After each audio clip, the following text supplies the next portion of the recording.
Twelfth NCERT का सबसे important chapter human health and disease हम स्टार्ट करने जा रहे हैं। ठीक, इस लेक्चर में मेनली हम जितने डिजीजेज हैं, bacterial disease, viral disease, fungal disease, protozoan disease, सबके बारे में देखेंगे इस कंप्लीट लेक्चर में। एक ही लेक्चर में सब देखेंगे। ओके, तो मेनली हम लोग सबसे पहले स्टार्ट करेंगे हेल्थ से। हाँ, health, good humour hypothesis of health क्या था, इनको पढ़ेंगे। इनके बाद हम लोग पैथोजेंस और डिजीज को पढ़ेंगे। ठीक, हाँ, फिर उनके बाद हम लोग वेरियस पैथोजेंस जो डिजीज करते हैं, जैसे बैक्टीरियल डिजीज। तो एनसीईआरटी बैक्टीरियल डिजीज में टाइफॉइड और न्यूमोनिया को अच्छे से बताया हुआ है, तो हम इनको बहुत बढ़िया से देख लेंगे। फिर उनके बाद एक एनसीईआरटी लास्ट पैराग्राफ में लिखता है, एनसीईआरटी लास्ट पैराग्राफ में लिखता है डिप्थेरिया, हाँ, प्लेग एंड बैक्टीरियल डिसेंट्री, जो कि बैक्टीरियल डिजीज है। तो इनके बारे में हम लोग बस कॉजेटिव एजेंट को देख लेंगे और फिर उनके बाद एक दो सिम्टम्स देखेंगे। ठीक, क्योंकि लास्ट में अगर कहीं से क्वेश्चन आ गया ना कॉजेटिव एजेंट पे, तो हमें वो बनना चाहिए।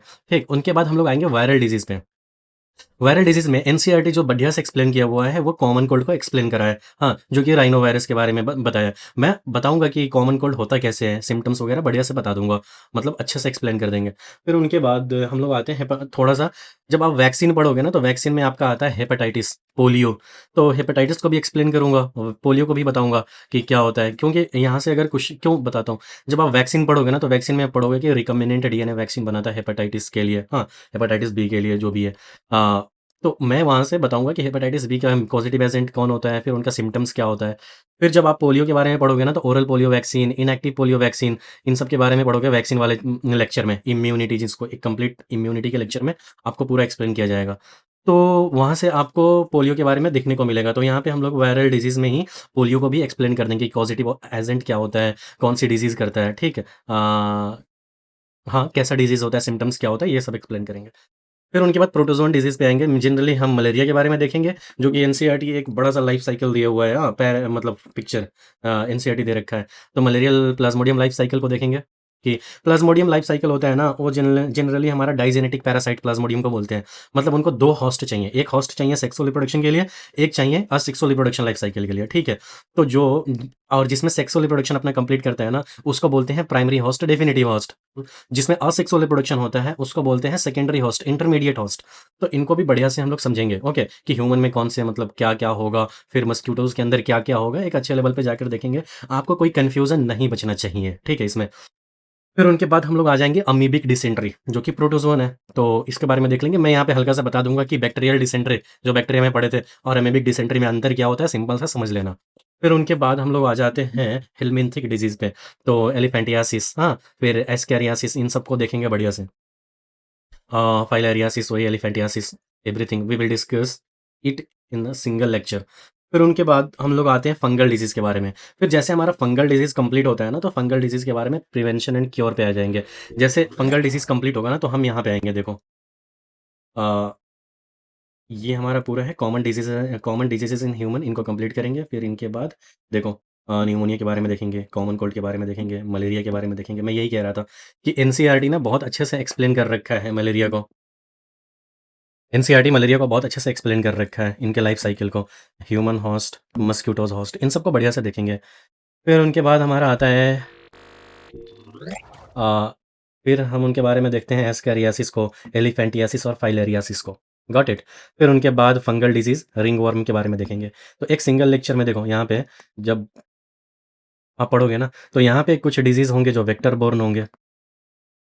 प्रिवेंशन को देखेंगे, जैसे यहाँ पे देखो मैं दिखाता हूँ। ह्यूमन हेल्थ एंड डिजीज में इस लेक्चर के अंत में जब जाएंगे ना, तो हमें देखने को मिलेगा इस लेक्चर के अंत में prevention and control of infectious disease. मैं बताऊंगा पर्सनल हाइजीन, पब्लिक हाइजीन कैसे मेंटेन करें, prevention of food and water borne disease, prevention of air born disease, हाँ, role of immunisation and vaccination, antibiotics role.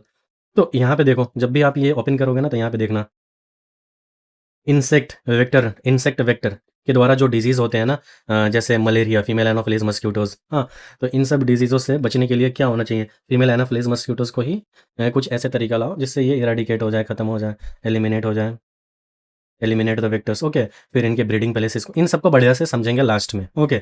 तो ये हमारा कंप्लीट लेक्चर खत्म हो जाएगा। फिर उनके बाद हमारा इम्यूनिटी का लेक्चर आएगा, तो उनको भी कंप्लीट करेंगे। तो अभी फिलहाल हम लोग स्टार्ट करते हैं। सबसे बेसिक चीज़, हम लोग सबसे बेसिक से स्टार्ट करते हैं। सबसे बेसिक से क्या, कि गुड ह्यूमर हाइपोथेसिस क्या था? तो बताता हूँ, जो पहले के लोग थे ना, अर्ली पीपल वो हेल्थ को ऑब्जर्वेशन के बेसिस पे डिफाइन करने की कोशिश करते थे। मतलब किसी को देखा, ऑब्जर्व किया और हेल्थ को डिफाइन कर दिया। तो कहने का मतलब early people, early Greeks like Hippocrates और इंडियन आयुर्वेदा के प्रैक्टिशनर्स क्या बिलीव करते थे कि बॉडी में एक स्पेशल टाइप के सब्सटेंस होते हैं जिनको ह्यूमर बोलते हैं, उन लोग बोलते थे। तो कहने का मतलब जब ये ह्यूमर, वो ऐसा मानते थे कि जब ये ह्यूमर में बैलेंस रहता था तो इंसान हेल्दी रहता था। जब ये ह्यूमर में इनबैलेंस होता था तो इंसान क्या हो जाता था, अनहेल्दी। कहता था कि इनको फ़ीवर हो गया है और ये क्या करते हैं, अगर ब्लैक बाइल का ज़्यादा होने से मतलब फ़ीवर हो जाता था। इन लोग का ऐसा मानना था। तो उस टाइम पे ये आइडियाज़ ना लॉजिकल लगते थे क्योंकि साइंटिफिक टूल्स अवेलेबल नहीं थे। जैसे विलियम हार्वे ने ब्लड सर्कुलेशन का डिस्कवरी किया बाय द एक्सपेरिमेंटल मेथड। और जब थर्मामीटर से क्या हुआ, बॉडी टेम्परेचर को एक्यूरेटली, थर्मामीटर की डिस्कवरी ने क्या किया? थर्मामीटर की डिस्कवरी ने बॉडी टेम्परेचर को एक्यूरेटली मेज़र करना पॉसिबल बना दिया, ठीक है? तो थर्मामीटर से हम लोग क्या किए, एक पर्सन को उठाए, लिए और इस पर्सन के बॉडी टेम्परेचर, इसमें ब्लैक बाइल था और इसके बॉडी टेम्परेचर को मेज़र किया। इसका बॉडी टेम्परेचर जो आया नॉर्मल आया। तो यहाँ से ये प्रूव हो गया कि गुड ह्यूमर हाइपोथेसिस था, ओल्ड ह्यूमर हाइपोथेसिस, कि ब्लैक बाइल का बैलेंस होना मतलब हेल्दी होना, ब्लैक बाइल का इनबैलेंस हो जाना मतलब ब्लैक बाइल ज़्यादा हो जाना, तो मतलब उसमें फ़ीवर डेवलप हो जाना, हेल्थ का इफ़ेक्ट हो जाना। वो लोग मानते थे। लेकिन हम लोग एक पर्सन लिए जिनमें ब्लैक बाइल था, उनके बॉडी टेम्परेचर को मेज़र किया जो कि नॉर्मल आया, तो हम लोग कह दिए कि ब्लैक बाइल वाला जो हाइपोथेसिस था ना, black bile hypothesis, good humour hypothesis, ये डिस्प्रूव्ड हो गया, डिस्कार्ड हो गया कि अरे ऐसा कुछ नहीं होता। ओके, ये साइंटिफिकली एक्सप्लेन नहीं कर रहे थे। ओके, तो अब आता है कि मॉडर्न डेफिनेशन ऑफ हेल्थ। उन पे आने से पहले ये बता, एक बात जानो कि देखो, हमारा माइंड और हमारा बॉडी कंटिन्यूअसली एक दूसरे के साथ कम्युनिकेट करता रहता है। मैं बोल रहा हूँ ना, तो हमारे माइंड से सिग्नल्स आ रहे हैं। ओके, दैट्स व्हाई हम बोल पा रहे हैं।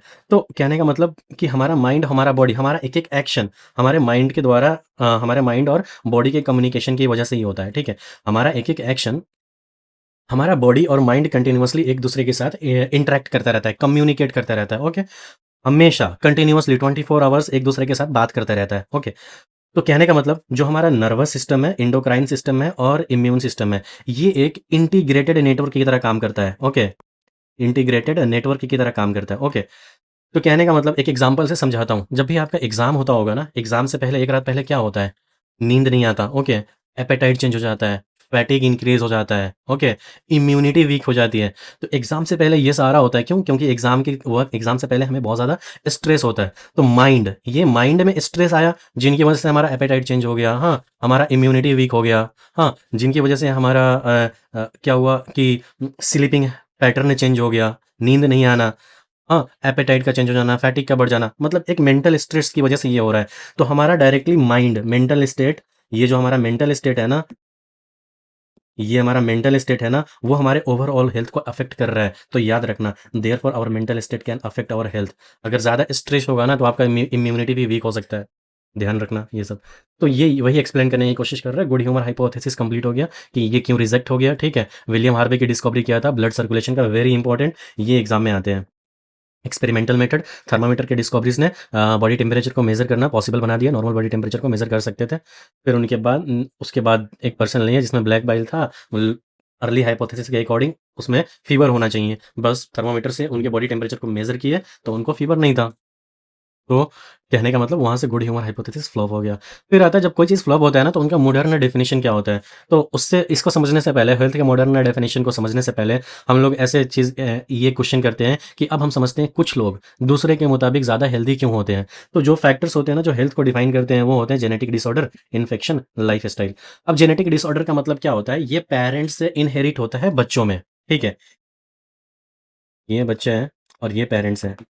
तो ये जब बच्चा बॉर्न होगा ना, तो ये बोर्न के साथ, जन्म लेने के साथ ही ये पेरेंट्स से इनहेरिट होता है। मतलब जन्म लेते ही दिखेगा।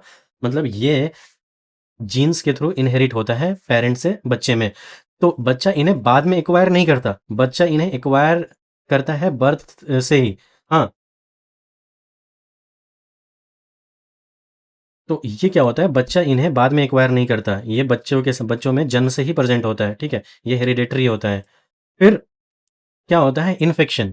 तो इन्फेक्शन क्या होता है, दुनिया भर में इलनेस का जो मेजर कॉज माना गया है ना, मेजर कॉजेज में से एक कॉज है ये इन्फेक्शन। ओके, हमारे इन्वायरमेंट में मतलब काउंटलेस माइक्रो ऑर्गेनिज्म होते हैं, जिसमें से कुछ पैथोजेनिक होते हैं, कुछ नॉन पैथोजेनिक होते हैं, कुछ हार्मलेस होते हैं। जो पैथोजेनिक होंगे वो हमें इन्फेक्शन करेंगे, वो हमारे बॉडी में आएगा, हमारे normal body function, normal organ के साथ इंटरफेयर करेगा, हमारे नॉर्मल ऑर्गन के फंक्शन को अल्टर कर देगा, चेंज कर देगा, जिसकी वजह से हमें साइन और सिम्टम्स दिखने लगेंगे, तो हम बोलेंगे हम हेल्दी नहीं, हमें डिजीज हो गया। तो ऐसे इन्फेक्शन हो गया। तो इन्फेक्शन दुनिया भर में इलनेस का कॉज में से एक मेजर कॉज है इलनेस को इन्फेक्शन। ओके। अब आता है वो फैक्टर जो सबसे ज़्यादा हमारे कंट्रोल में है, लाइफ़स्टाइल। अब लाइफ़स्टाइल में हम लोग क्या खाते हैं, क्या पीते हैं, कितने घंटे स्लीप लेते हैं, एक्सरसाइज़ करते हैं या नहीं करते हैं, हमारा क्या-क्या हैबिट्स है। लाइफ़स्टाइल क्या होता है देखो, अगर तुम्हारा गुड गुड लाइफ़स्टाइल चॉइस है ना, तो ये तुम्हारे हेल्थ को इम्प्रूव करेगा, ठीक है? ये हेल्थ इम्प्रूव करेगा। अगर पुअर लाइफ़स्टाइल चॉइसेस है ना, तो ये क्या करेगा, ये डिज़ीज़ रिस्क को इंक्रीज़ करेगा। तो कहने का मतलब लाइफ़स्टाइल, हम प्रतिदिन कुछ ना कुछ ऐसे एक्शन लेते हैं जो हमारे हेल्थ को अफ़ेक्ट करता है। ये कंटिन्यूअसली सालों तक 1 साल तक एक्युमुलेट होगा और एक सिग्निफिकेंट इम्पैक्ट डालेगा हेल्थ पे। तो ध्यान रखना, लाइफ़स्टाइल बहुत ही ज़्यादा इंपॉर्टेंट है। ये सबसे ज़्यादा हमारे कंट्रोल में है। इसको हम मैनेज कर सकते हैं। तो अब हम ये देखते हैं कि हेल्थ को हम डिफाइन कैसे करते हैं, ठीक? तो health is not simply the absence of disease और physical fitness. It can be defined as a state of complete physical, mental, social well-beings. ये एनसीईआरटी का एज़ इट इज़ डेफिनिशन है, ओके? तो अब मैं बताता हूँ कि हेल्थ को कैसे डिफाइन करते हैं। हेल्थ को डिफाइन करने के 3 पैरामीटर्स हैं। पहला physical fitness, mental fitness and social well-being. Physical fitness मतलब आपके बॉडी के अंदर ऑर्गन सिस्टम का नॉर्मल फंक्शन करना, ओके। आपके बॉडी के अंदर जो ऑर्गन है, ऑर्गन सिस्टम है, वो सब proper body parts normal function कर रहे हो, ठीक है? तो वो हुआ फिजिकल फिटनेस।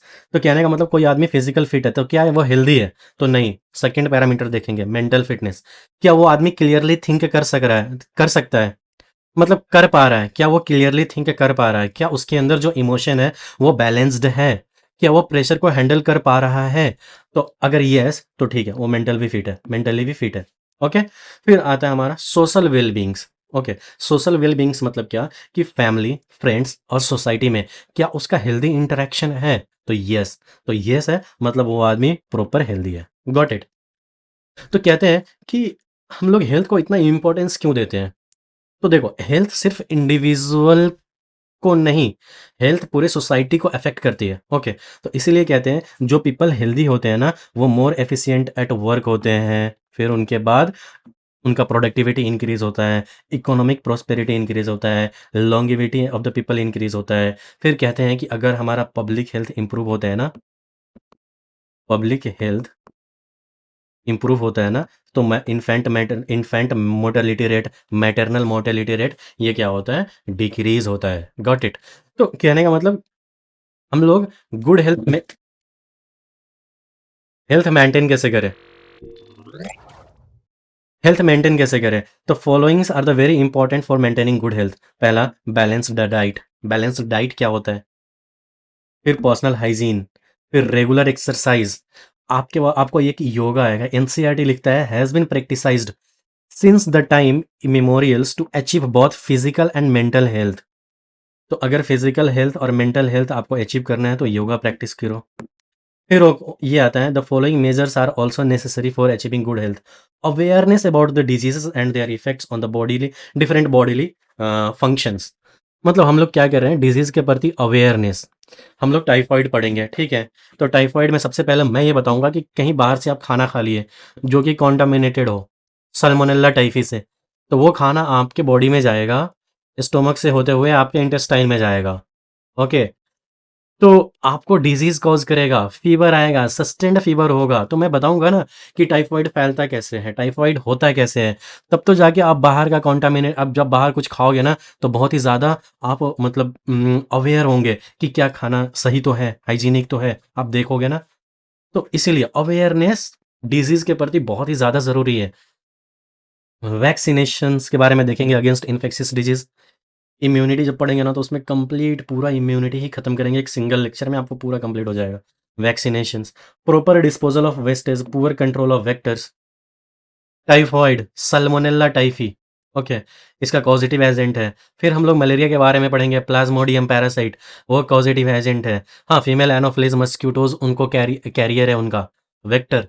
तो कहेंगे ना control of vector, female anopheles mosquito से कैसे बचे, नेट लगाओ, हाँ, बहुत सारा चीज़ें यूज़ करो जिसकी वजह से वो ना आए। तो उन सब पैरामीटर्स को देखेंगे। Maintenance of hygiene in food and water resources, मान लो हाइजीन को मेंटेन करना बहुत ज़रूरी है। आप क्या पीते हो? पानी साफ़ है या नहीं? क्या पानी में कुछ पैथोजेंस तो नहीं है? खाना लेते हो, खाना साफ़ है या नहीं? खाना खराब तो नहीं हो गया? तो ये सब प्रिकॉशंस, अवेयरनेस लेना बहुत ज़रूरी है अपने हेल्थ को मेंटेन करने के लिए। अब आता है डिज़ीज़। तो डिज़ीज़ को मैं सिंपली एक्सप्लेन करता हूँ कि मान लो आपने कुछ खाना खाया, वो कॉन्टामिनेटेड हो पैथोजन से, तो वो पैथोजेंस आपके बॉडी में इंटर किया, ठीक है? आपके बॉडी के एनवायरनमेंट में वो सर्वाइव कर गया, आपके इंटरनल बॉडी के एनवायरनमेंट को वो सर्वाइव कर गया। अब वो गया नॉर्मल ऑर्गन्स तक, ओके? और ऑर्गन्स के फंक्शन के साथ इंटरफेरेंस पैदा करना स्टार्ट कर दिया। तो कहने का मतलब हमारा जो नॉर्मल ऑर्गन सिस्टम का जो फंक्शन होगा, वो अफेक्ट हुआ, ओके, ओके? तो क्या हुआ जिसकी वजह से साइन एंड सिम्पटम्स आपको दिखेंगे, तो हम बोलेंगे हम हेल्दी नहीं है, हमें डिजीज़ हो गया है। मतलब सिंपली मतलब हमारा बॉडी है उसमें नॉर्मल ऑर्गन सिस्टम एक प्रॉपर फंक्शन कर रहा है, जैसे कोई पैथोजेंस आया उनके फंक्शन को डिस्टर्ब कर दिया, तो हमें वेरियस साइन और सिम्टम्स दिखेंगे, तो हम बोलेंगे we are not healthy, we have a disease. तो डिजीज मेनली दो पार्ट में क्लासीफाई किए हुए हैं, infectious disease and non infectious disease. Infectious disease are easily transmitted from one person to another person, एक दूसरे से एक इंसान से दूसरे इंसान में आसानी से फैल जाएगा, ओके? कहने का मतलब infectious disease are very common, बहुत ही ज़्यादा कॉमन होता है, every one of us suffer from them, okay, at some time or another। कहता है some infectious disease AIDS such as AIDS are can be fatal. तो ये बहुत ही इंपॉर्टेंट पॉइंट है, एड्स इन्फेक्शियस डिजीज है एक, ये इन्फेक्शियस डिजीज है और ये फैटल है, ठीक? तो एड्स को एक सिंगल कंप्लीट लेक्चर में देखेंगे, ओके? और वेरियस पीवाईक्यू भी हम लोग सोल्व करेंगे एड्स को लेकर। फिर उनके बाद है non infectious disease. Non infectious disease ऐसा डिजीज जो एक इंसान से दूसरे इंसान में ना फैले, ओके? Just like cancer. तो एनसीईआरटी कैंसर को भी एक अच्छे से बड़े पैराग्राफ में डिफाइन किए हुआ है। Cancer non infectious disease, okay? तो इनको जो कि फैटल हो सकता है, याद रखना। तो दो फैटल डिजीज, फैटल पहला one AIDS, second cancer. AIDS जो होता है इन्फेक्शियस होता है, जो कि फैटल होता है। कैंसर होता है नॉन इन्फेक्शियस, फैटल होता है। Got it? तो एड्स और कैंसर को हम लोग कंप्लीट पैराग्राफ में देखेंगे, एक एक सिंगल लेक्चर में, बहुत ही छोटा लेक्चर होगा, हम लोग इनको कंप्लीट कर लेंगे, ओके? फिर होते हैं, अगर ड्रग और अल्कोहल का बहुत ज़्यादा यूज़ करते हो, यूज़ करते हो, तो आपको क्या होगा, आपके हेल्थ पे सीवियर इफेक्ट दिखने को मिलेंगे, ओके? अब पैथोजेंस और डिजीज़ को समझते हैं। तो हम लोग डिजीज़ को तो पढ़ लिए ना, डिजीज़ क्या होता है? हमारे नॉर्मल ऑर्गन सिस्टम का फंक्शन डिस्टर्ब हो जाना, जिनकी वजह से हमें साइन और सिम्टम्स दिखेंगे। तो हम लोग क्या बोलेंगे, हम लोग हेल्दी नहीं है, हमें डिजीज़ हो गया है। तो वो डिजीज़ कौन करवाता है? वो पैथोजेंस से डिजीज़ करते हैं ना। तो पैथोजेंस क्या होते हैं कि डिजीज़ कॉजिंग ऑर्गेनिज्म को पैथोजेंस बोलते हैं। डिजीज़ कॉजिंग ऑर्गेनिजम्स को हम लोग पैथोजेंस बोलते हैं। जैसे a wide range of organism belonging to the bacteria, virus, fungi, protozoan, helminths could cause diseases in man. Such disease causing organism are called pathogens। तो मैं बोलूँ कि डिफाइन पैथोजेंस। तो पैथोजेंस जैसे बोलते वक्त ना आपके दिमाग में आना चाहिए bacteria, virus, fungi, protozoa, helminths, ये सब डिजीज करते हैं, तो disease causing organism are called pathogens. तो जितने भी पैरासाइट होते हैं ना, पैरासाइट पैरासाइट का मतलब हो गया ये एक इंसान है, ये एक पैथोजेंस है, ओके? ये आपके बॉडी पे आया और आपके बॉडी से न्यूट्रिशन लिया, ओके? वो सारी चीज़ें लिया जो इनकी ज़रूरत की है, हाँ, take entire things needed for them, needed to survive। इस बैक्टीरिया इस ऑर्गेनिज्म को सर्वाइव करने के लिए आपके जो भी चीज़ चाहिए वो आपके बॉडी से लिया और लास्ट में आपके बॉडी को ही नुकसान पहुंचाया, तो इसे बोलते हैं पैरासाइट। तो कहने का मतलब most parasite are therefore pathogens as they cause harm to the host by living in them.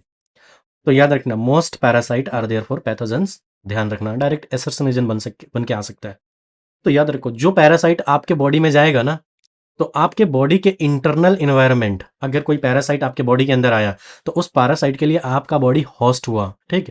तो वो होस्ट के इंटरनल एनवायरनमेंट, इसीलिए ये लिखता है कि जो होस्ट का इंटरनल एनवायरनमेंट होता है ना, उसमें वो पैरासाइट सर्वाइव करेगा, तब जाके वो डिजीज़ कर पाएगा, ओके? जैसे पैथोजेंस हमारे बॉडी में कैसे-कैसे एंटर करता है? By various means, food, water, air, okay? और हमारे बॉडी के अंदर मल्टीप्लाई करता है और हमारे नॉर्मल जो नॉर्मल ऑर्गन का फंक्शन होता है ना, उनके साथ ये इंटरफेयर करता है, उनके फंक्शन को अफेक्ट करता है, उनके फंक्शन चेंज हो जाते हैं, जिनकी वजह से हमको वेरियस साइन एंड सिम्टम्स दिखते हैं। तो resulting in morphological and functional damage. Functional damage मतलब उनका फंक्शन डिस्टर्ब हो जाना, ओके? फिर एडेप्टेशन ऑफ अ पैथोजेंस, मैंने ये बता दिया ना कि जो पैथोजेंस आपकी बॉडी के अंदर जाएगा, तो आपके बॉडी के एनवायरनमेंट के मुताबिक उनको एडेप्ट करना पड़ेगा। जैसे स्टोमक के लो पीएच, स्टोमक में एसिड होता है ना, HCl होता है ना, जैसे आप सल्मोनेला टाइफी के बारे में पढ़ोगे ना, टाइफॉइड फीवर के बारे में, तो वो बैक्टीरिया जब हम लोग बाहर से कुछ कॉन्टामिनेटेड फूड खाते हैं ना, तो वो बैक्टीरिया हमारे स्टोमक में जाता है और स्टोमक के एसिड को सर्वाइव करके वो हमारे इंटेस्टाइन में जाता है। Got it? तो कहने का मतलब हमारे वो स्टोमक के लो पीएच को सर्वाइव करके इंटेस्टाइन में गया, तब जाके वो डिजीज कॉज कर पाया।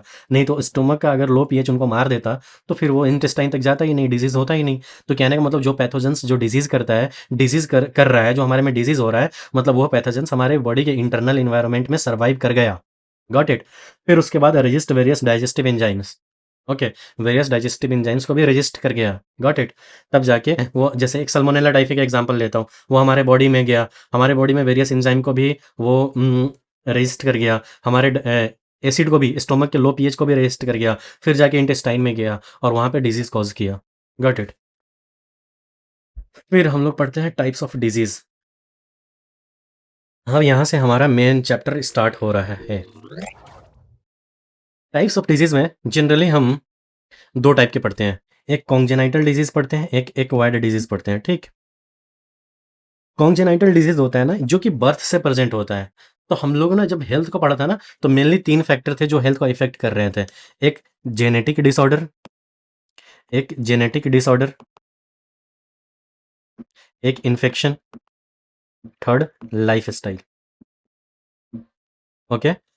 तो वहाँ पे हम लोग ये पढ़े थे, जेनेटिक डिसऑर्डर जो होता है ना, वो बर्थ से ही प्रेजेंट होता है, पेरेंट्स से इनहेरिट होता है। बच्चा में बर्थ से ही प्रेजेंट होता है, बच्चा बाद में एक्वायर नहीं करता, वो बर्थ से ही प्रेजेंट होता है।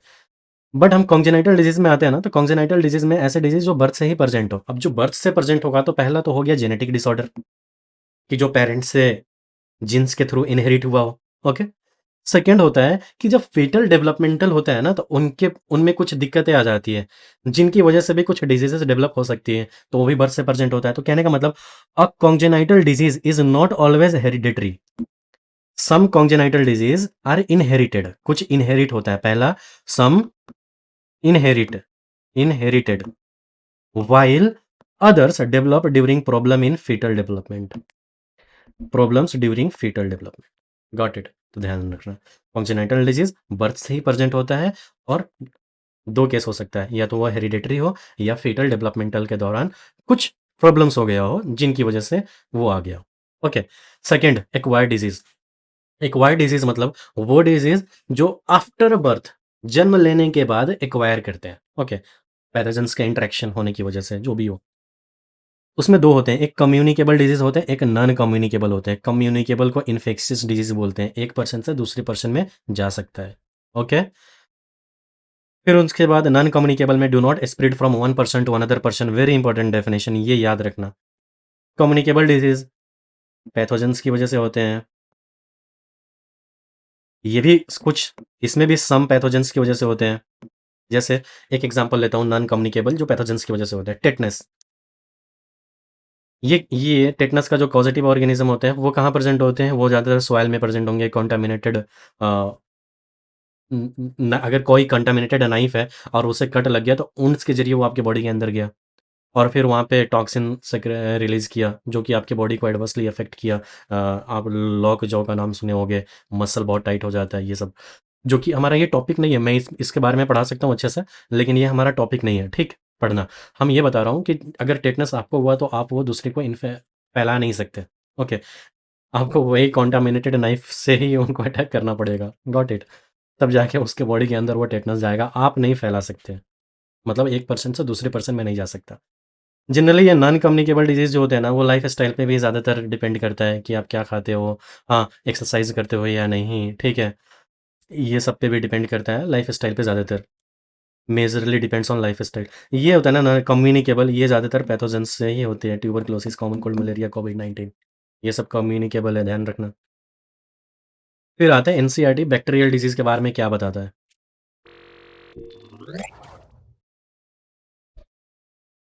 एनसीईआरटी बैक्टीरियल डिजीज़ के बारे में क्या बताता है? देखो, पहली बात एनसीईआरटी में बैक्टीरियल डिजीज़ खोलोगे ना तो उसमें 5 नाम होगा। पहला टाइफॉइड, दूसरा न्यूमोनिया, तीसरा हमारा dysentery, plague and diphtheria. 1, 2, 3, 4, 5। NCERT ने इन इन दोनों को अच्छे से एक्सप्लेन किया हुआ है, इन तीनों का नाम है बस। ओके? तो हम लोग क्या पढ़ेंगे इन तीनों के बारे में, इन तीनों का कॉज़ेटिव ऑर्गेनिज़्म देख लेंगे, सेफ साइड के लिए, और 1-2 सिम्पटम्स देख लेंगे, ठीक है? वैसे तो मैं आपको सिम्पटम्स बहुत अच्छे से बता दूँगा कि तो आप भूलोगे नहीं, ठीक है? फिर उनके बाद टाइफॉइड, न्यूमोनिया देख लेंगे। Got it? टाइफॉइड और न्यूमोनिया अच्छे लेवल पर जाकर देख लेंगे।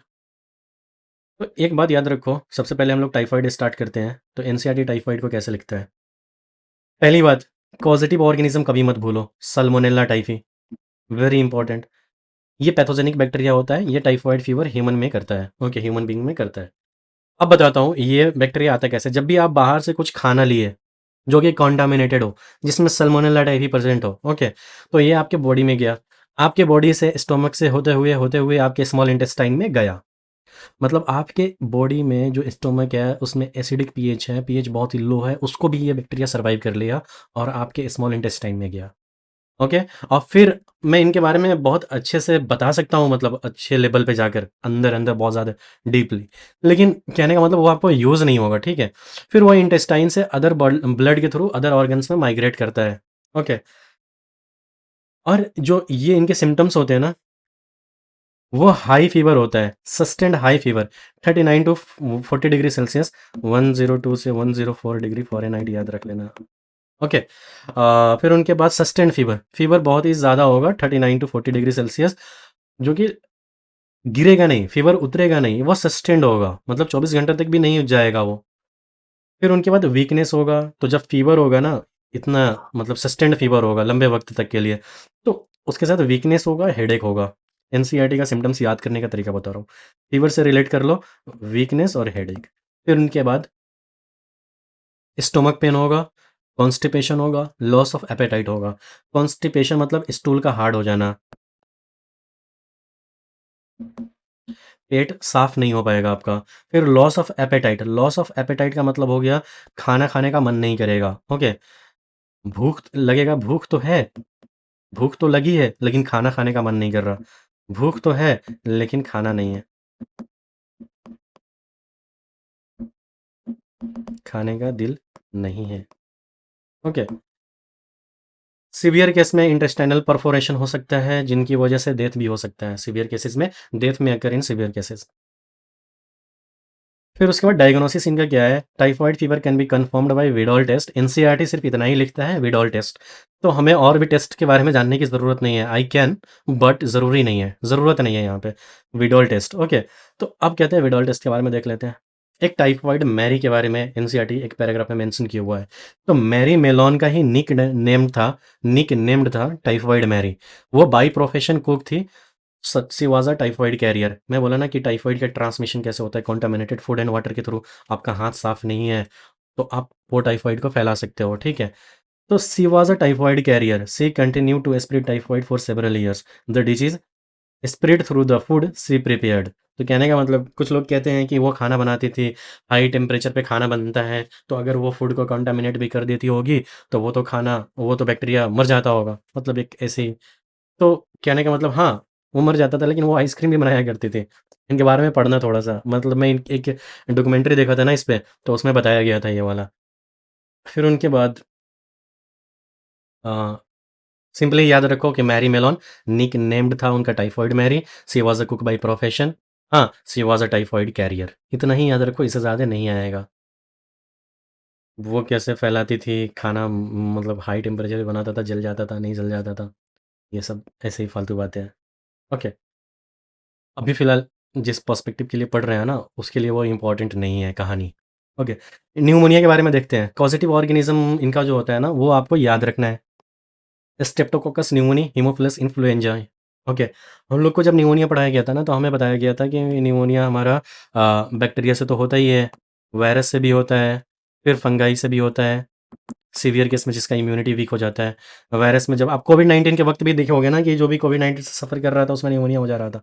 फिर बैक्टीरियल, तो हम लोग बैक्टीरिया के बारे में पढ़ रहे हैं, तो हमें सिर्फ इतना ही याद रखना पड़ेगा, स्ट्रेप्टोकोकस न्यूमोनी एंड हीमोफिलस इन्फ्लुएंजाई के बारे में। ओके, जैसे वायरस में इन्फ्लुएंजा वायरस भी करता है न्यूमोनिया। ओके, कोविड-19 जो वायरस होता है ना, वो भी न्यूमोनिया करता है, लेकिन उसके बारे में हमें नहीं जानना।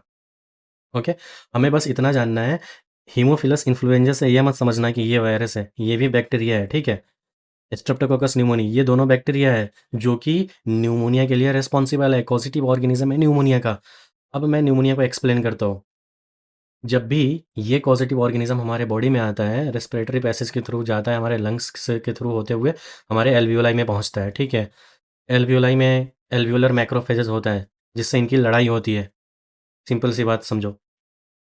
जब ये इन्फेक्शन कम नहीं होता ना, तो हमारा डब्ल्यूबीसी भी एक्टिव हो जाता है, वहाँ पे आता है, फिर वहाँ पे लड़ाई होती है। उसका रिज़ल्ट होता है पानी, पस। हाँ, तो जिसकी वजह से एल्वियोलाई में पानी और पस जमा हो जाता है। मैं आपको एक्सप्लेन करता हूँ बहुत अच्छे तरीके से। जब भी न्यूमोनिया आया ना, तो न्यूमोनिया क्या करता है? इन्फेक्ट करता है एल्वियोलाई को। Very important. किसको? एल्वियोलाई को। एल्वियोलाई क्या होता है? एक ऐसा साइट होता है जहाँ पे गैसियस एक्सचेंज होता है। Got it? Alveoli site of gaseous exchange. Site of gaseous exchange. Okay, alveoli air sac बोलते हैं। ओके, मैं आपको दिखाता हूँ। Pneumonia infect the alveoli air field sac of lungs. Very important. अब मैं यहाँ से दो चीज़ बताता हूँ जो आपको क्लियर हो जाएगा। अगर आप ऐसे समझो, अगर कोई नॉर्मल हेल्दी इंसान है, आप ऐसे समझो, एक हेल्दी पर्सन है, उसके लंग्स में देखोगे ना, तो उसके जो एल्वियोलाई होगा ना, उसके एल्वियोलाई में एयर फील्ड होगा, ठीक? अब वहीं पे एक इन्फेक्टेड पर्सन को लेते हो, ठीक है? एक इन्फेक्टेड पर्सन को लेते हो, तो उसके जो एल्वियोलाई में होगा ना, उसके एल्वियोलाई में एयर की जगह पानी होगा, पानी और पस होगा, ठीक है? वाटर एंड पस जमा हो जाएगा। अब बताता हूँ कैसे। ऐसे समझो कि एल्वियोलाई होता है ना, वो बैटल फील्ड है। जो भी पैथोजेंस आया, पॉजिटिव ऑर्गेनिज्म आया, एल्वियोलाई में लड़ाई हुआ। तो जब भी बैटल में लड़ाई होगा ना, तो क्या होगा? वहाँ पे एल्वियोलाई में पानी और फ्लूइड इकट्ठा हो जाएगा। जब पानी और फ्लूइड इकट्ठा हो जाएगा, तो क्या होगा? सांस जब इंसान लेगा ना, तो उसमें डिफिकल्टी इन ब्रीदिंग होगा, ब्रीथलेसनेस का प्रॉब्लम होगा। रीजन बीइंग कि डिफ्यूजन अच्छे से नहीं हो पाएगा। मैं यहाँ पे क्या बता, site of gaseous exchange, gaseous का, ऑक्सीजन का अंदर आना, कार्बन डाइऑक्साइड का बाहर जाना, ये वहाँ पे डिफ्यूजन अच्छे से नहीं हो पाएगा, ऑक्सीजन नहीं आ पाएगा ज़्यादा मात्रा में अंदर, तो हमें क्या होगा? ब्रेथलेसनेस का प्रॉब्लम होगा, वहाँ पे दिखेगा डिफिकल्टी इन ब्रीदिंग। ओके, तो वही एनसीईआरटी लिखता है, alveoli get filled with the fluid, this lead to severe problem in respirations. Okay, इनके सिम्टम्स होते हैं फीवर, चिल्स, कफ, हेडेक भी लिखो, हेडेक भी होगा। Got it? फिर उनके बाद सीवियर केसेस में लिप होते हैं, लिप्स और फिंगर नेल, ये क्या होता है? Grey to bluish in colour हो जाते हैं। और इनके ट्रांसमिशन देखते हैं। Healthy person acquire infection by inhaling droplets aerosol released by an infected person. किसी पर्सन को एल्वियो न्यूमोनिया है, उनके सामने जाके खड़े हो गए, वो क्या किया, अ, छींक मारा, जिनकी वजह से उनके एयर ड्रॉपलेट्स होंगे, आपके अंदर आ जाएगा और आपको इन्फेक्ट कर देगा। Sharing glasses with N infected person, फिर उनके बाद sharing utensils with N infected person. Other bacterial disease, dysentery, plague और डिप्थीरिया के बारे में एनसीईआरटी एक्सप्लेन किया हुआ है, उनको देख लेते हैं। डिप्थीरिया जो होता है ना, इसका जो पॉजिटिव ऑर्गेनिज्म होता है कोराइन बैक्टीरियम डिप्थीरिया। ओके, और ये अफेक्टेड पार्ट थ्रोट होते हैं, अपर रेस्पिरेटरी ट्रैक्ट होते हैं। तो थ्रोट और अपर रेस्पिरेटरी ट्रैक्ट को अफेक्ट करता है ना, तो कहने का मतलब डिफिकल्टी इन ब्रीदिंग, सांस लेने में ये अफेक्ट हो गया तो सांस लेने में दिक्कत होगा ना, सोर थ्रोट हो जाएगा, फीवर होगा। हाँ, न्यूमोनिया में जो फीवर होता है ना, वो फीवर विद चिल्स, ये याद रखना, फीवर विद चिल्स, जल्दी से हो जाएगा। फिर उसके बाद इसका जो फीवर होता है ना, वो सस्टेन्ड फीवर होता है, लंबे वक्त के लिए फीवर होता है। ये इसको बोलते हैं एंटेरिक, एंटेरिक टाइफाइड को एंटेरिक फीवर बोलते हैं। लैडर्न पैटर्न जैसा फीवर दिखने को मिलता है, लेकिन ये इसमें फीवर देखो, fever with chills, very important, ये ध्यान रखना। डिप्थेरिया में भी बता दिया, सोर थ्रोट होगा, डिफिकल्टी इन ब्रीदिंग होगा, आपको याद रखना है कोराइन बैक्टीरियम डिप्थेरिया, इसके लिए वैक्सीन आता है जिसको डीपीटी वैक्सीन से नाम जानते हैं, डिप्थेरिया पॉरिटोसिस टेटनस के लिए। फिर प्लेग के बारे में देखते हैं। प्लेग जो होता है ना, इनको ब्लैक डेथ, क्यों? क्योंकि रेड पैचेज जो कि ब्लैक हो जाता है, इसीलिए इनको तब जाके देयरफॉर कल्ड ब्लैक डेथ कहा जाता है। Red patches become black, therefore called black death. ये कौन करवाता है? Yersinia pestis. Okay, very important.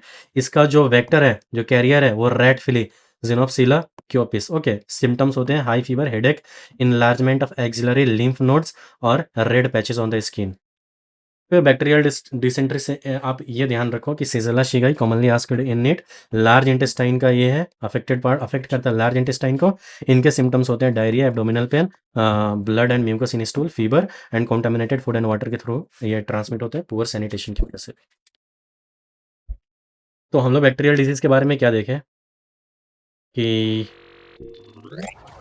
हम लोग बैक्टीरियल डिजीज के बारे में ये देख लिया, टाइफॉइड, न्यूमोनिया, डिप्थेरिया, प्लेग और बैक्टीरियल डिसेंट्री। इन सब चीज़ों में एक चीज़ कॉमन जो आप देखें कि सब में फीवर हो रहा है, सबके सिम्टम्स में फीवर है। तो टाइफॉइड फीवर होगा ना, वो सस्टेंड होगा 39 टू 40 डिग्री सेल्सियस। हाँ, 24 घंटे में भी ये फीवर उतरेगा नहीं। ओके, न्यूमोनिया का जो फीवर होगा ना, वो ठंड के साथ, कपकपाहट के साथ आएगा, फीवर विद चिल्स, कफ दिखने को मिलेगा, हेडेक दिखने को मिलेगा, एनसीईआरटी, ये सिम्टम्स एज इट इज़ लिखे हुआ है, ठीक है। इसका ट्रांसमिशन कैसे होता है, एज इट इज़ याद रखना। फिर टाइफॉइड मैरी के बारे में देख लिए। फिर डिप्थेरिया, प्लेग और डिसेंट्री के बारे में आपको 3 चीज़ याद रखना है, कॉजेटिव ऑर्गेनिज्म और अफेक्टेड पार्ट तो मैं बता दिया। अगर कोई गले को इफेक्ट कर रहा है तो सांस लेने में दिक्कत होगा। हाँ, फिर फीवर होगा तो हेडेक भी एसोसिएट कर ही लो उनके साथ। फिर वायरल डिजीज़ पे आते हैं, ठीक है। वायरल डिजीज़ में सबसे पहले हमारा आता है कॉमन कोल्ड, फिर उनके बाद हेपेटाइटिस बी, पोलियो को देखेंगे। तो common cold, hepatitis B, polio. Common cold को तो एनसीईआरटी से एक्सप्लेन कर रखा है, हेपेटाइटिस बी को नहीं, पोलियो को नहीं, लेकिन नाम दे रखा है, ठीक है। तो हम लोग हेपेटाइटिस बी के बारे में ज़्यादा नहीं, बहुत ही पॉजिटिव ऑर्गेनिज्म को ही देख लेंगे, सिंपल सा चीज़ है। कॉमन कोल्ड के बारे में देखते हैं कि rhino virus, rhino virus main cause है कॉमन कोल्ड का। अब ये राइनो वायरस आप इन बहुत बार नाम सुने होंगे, ये rhino virus, retro virus, hepatitis B virus, आज मैं बता ही देता हूँ, पोलियो वायरस। चलो 3 चीज़ बताता हूँ, इनके बारे में याद रखना है, ठीक है। राइनो वायरस में होता है ना, राइनो वायरस में इन्वेलप नहीं होता, लिपिड इन्वेलप एब्सेंट होता है।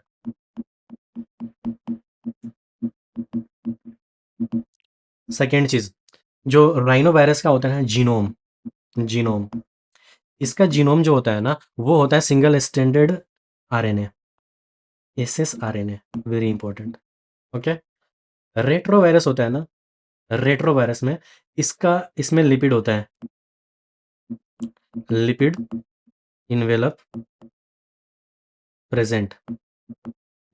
ओके, इसका जो जीनोम होता है ना, इसका जीनोम, ये 2 सिंगल स्ट्रैंडेड आरएनए होगा। इसका बेस्ट एग्जांपल होता है एचआईवी। एक एचआईवी एग्जांपल लेते हैं, ठीक है। ओके, तो एचआईवी, इसका एक मैकेनिज्म होता है, पता है ये क्या होता है? ये आरएनए वायरस होता है। ये आरएनए वायरस आरएनए से डीएनए बना लेता है, रिवर्स ट्रांसक्रिप्टेज एंजाइम का यूज़ करके, ठीक है। सेंट्रल डोग्मा पढ़ोगे ना, तो डीएनए से आरएनए, आरएनए से प्रोटीन, हाँ, तो फिर उसके, लेकिन ये आरएनए से भी डीएनए बना लेता है, ठीक है। याद रखना, आरएनए वायरस होता है ये, इसका सिंगल स्टैंडर्ड आरएनए वायरस हो गया। ओके, फिर हेपेटाइटिस बी के बारे में देखते हैं। हेपेटाइटिस बी वायरस होगा ना, इसमें भी लिपिड क्या होगा, प्रेजेंट होगा। Okay, envelope are present, envelope present होगा। फिर उसके बाद एक चीज़, इनका जो मतलब इनका जीनोम जो होता है ना, वो डबल स्ट्रैंडेड डीएनए वायरस होता है, डबल स्ट्रैंडेड डीएनए वायरस होता है। एक चीज़ याद दिखाना, ये देखो ये डीएनए वायरस है। ओके, हेपेटाइटिस बी वायरस एक डीएनए वायरस है, डबल स्ट्रैंडेड डीएनए वायरस है। अगर इसको मैं बहुत अच्छे से एक्सप्लेन करूँ ना, तो ये partially double stranded DNA virus है। लेकिन उतना ध्यान मत दो, इतना जानो कि ये डबल स्ट्रैंडेड डीएनए वायरस है। क्यों है तो मैं भी बता दूंगा, लेकिन कहने का मतलब वो आपको काम नहीं आएगा, बस इतना जानो। लेकिन इस वायरस का एक स्पेशल मैकेनिज्म होता है कि ये तो डीएनए से आरएनए बनाता ही है, डीएनए से आरएनए में जाएगा, फिर ये आरएनए से डीएनए बना लेता है। ये कौन सा एंजाइम यूज करके, रिवर्स ट्रांसक्रिप्टेज एंजाइम का यूज करके, रिवर्स ट्रांसक्रिप्टेज एंजाइम का यूज करके। ये बहुत ही अच्छा, मेरे को मैं ये जब पढ़ा था ना, तो मुझे तो बहुत इंटरेस्ट आया था। मेरे को पूरा मैकेनिज्म एज इट इज़ याद है कि कैसे कैसे बनाता है। लेकिन बस ये याद रखो, स्पेशल मैकेनिज्म है जो रिवर्स ट्रांस डीएनए वायरस है, पहले आरएनए बनाता है फिर डीएनए बना लेता है आरएनए से। इनका रेप्लिकेशन मैकेनिज्म इसी पे बेस्ड है, ठीक है। फिर इनके बाद पोलियो के बारे में देख लेते हैं। पोलियो एक आरएनए वायरस होता है और पोलियो नॉन इन्वेलप्ड है। ये होता है नॉन इन्वेलप्ड, इन्वेलप नहीं होता, और ये सिंगल स्ट्रैंडेड आरएनए वायरस है।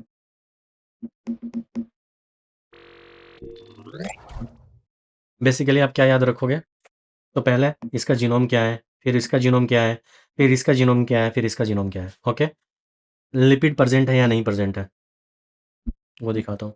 इसमें lipid envelope absent, lipid envelope present, envelope present, non enveloped. ध्यान हो गया।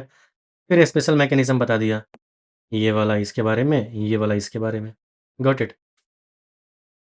तो ये सब ध्यान रखना। फिर कॉमन कोल्ड पे आ जाते हैं, कंप्लीट करते हैं इनको फास्टली। जो कॉमन कोल्ड होते हैं ना, वो राइनो वायरस मेनली कॉज है कॉमन कोल्ड का, जो कि कॉमन कोल्ड कॉज करता है। कैसे होता है, ये नाक के जरिए हमारे रेस्पिरेटरी पैसेज में आता है, फिर अपर रेस्पिरेटरी ट्रैक्ट में ये वहाँ पे मल्टीप्लाई करता है, फिर वहाँ पे मल्टीप्लाई करेगा, इन्फ्लेमेशन होगा, सिम्टम्स विजिबल होंगे। ओके, इनका इसका जो इन्फेक्शन होता है ना, लिमिटेड होता है अपर रेस्पिरेटरी ट्रैक्ट तक ही। फिर उनके बाद the common cold is characterised by nasal congestion and discharge, sore throat, hoarseness, cough and headache, tiredness. याद रखना, usually last for 3 to 7 days। Droplet resulting from, इसका एक बात बताऊं, common cold, rhino, runny nose, इनका एक राइनो मतलब runny nose, याद कर लो, एक सिम्टम्स हो गया। वही nasal congestion and discharge, sore throat, hoarseness, cough, headache, tiredness. Usually 3 से 7 दिन। Droplets resulting from cough sneezes of an infected person are इधर inhaled directly. Infection may also be transmitted through contaminated objects such as pen, book, NCERT लिखता है, cup, door knobs, फिर उन्होंने computer, keyboard, mouse. This causes infection in a healthy person. Hepatitis B के बारे में देखते हैं। हेपेटाइटिस बी वायरस जो होता है ना, मेनली अटैक करता है लीवर को। ओके, हेपेटो मतलब लीवर होता है ना, तो ये मेनली अटैक करता है लीवर को। Got it. फिर क्या होता है, हेपेटाइटिस बी वायरस की वजह से होता है डबल स्ट्रैंडेड डीएनए वायरस होता है, सीवियर केस में लीवर डैमेज, जॉन्डिस होता है। ओके, बिलीरुबिन वगैरह के बारे में मैं बता सकता हूँ, लेकिन फ़ायदा यहाँ पे नहीं है वो सब मैकेनिज्म बताना यहाँ पे। फिर transmission through the enteral route हो सकता है, through sexual route, and can cross the placenta. Recommended DNA vaccine आया इनसे बचने के लिए। पोलियो के बारे में देखते हैं। पोलियो पैरालिसिस का नाम सुने हो? पोलियो वायरस होता है ना, वो जनरली नर्वस सिस्टम को अफेक्ट कर सकता है, जिनकी वजह से सीवियर केसेस में क्या होता है, परमानेंट पैरालिसिस भी हो सकता है। पोलियो वायरस करता है, ये सिंगल स्टैंडर्ड आरएनए वायरस होता है। Inflammation of a nervous system, very good. हाँ, फिर stiffness of the neck, weakness of the particular skeletal muscles, high fever, pain in body, paralysis of the limb muscle. ध्यान रखना ये। तो फिलहाल common cold, hepatitis, polio ये सब complete हुआ। उनके बाद हम लोग आते हैं मलेरिया पे। तो जब भी आप एनसीईआरटी ओपन करते हो ना, तो एनसीईआरटी में प्रोटोजोअन डिजीज में 2 नाम दिए हुए हैं, एक होता है मलेरिया और सेकेंड अमीबिक डिसेंट्री। ओके, तो जैसे मैं दिखाता हूँ यहाँ पे देखो, जब आपने एनसीईआरटी ओपन करा ना, तो ये मलेरिया के बारे में हम लोग इनको बढ़िया से समझेंगे।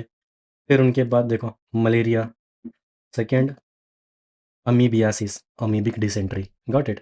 तो इनको भी समझते हैं। तो फिलहाल मलेरिया को स्टार्ट करते हैं। तो मलेरिया जो होता है ना, एक प्लाज्मोडियम प्रोटोजोल पैरासाइट होता है जिसको प्लाज्मोडियम बोलते हैं, उसकी वजह से होता है मेन कॉज। तो causative agent of malaria is plasmodium, very very important, आपको याद रखना है। फिर different species of plasmodium are responsible for different types of malaria. अलग अलग प्लाज्मोडियम के स्पेसीज अलग अलग मलेरिया कॉज कर रहे हैं। एनसीईआरटी में बेसिकली इस प्लाज्मोडियम के 3 स्पेसीज डिफाइन किए गए हैं। First one is Plasmodium vivax, second one is Plasmodium malaria, and third one is Plasmodium falciparum. Okay, तो NCERT बेसिकली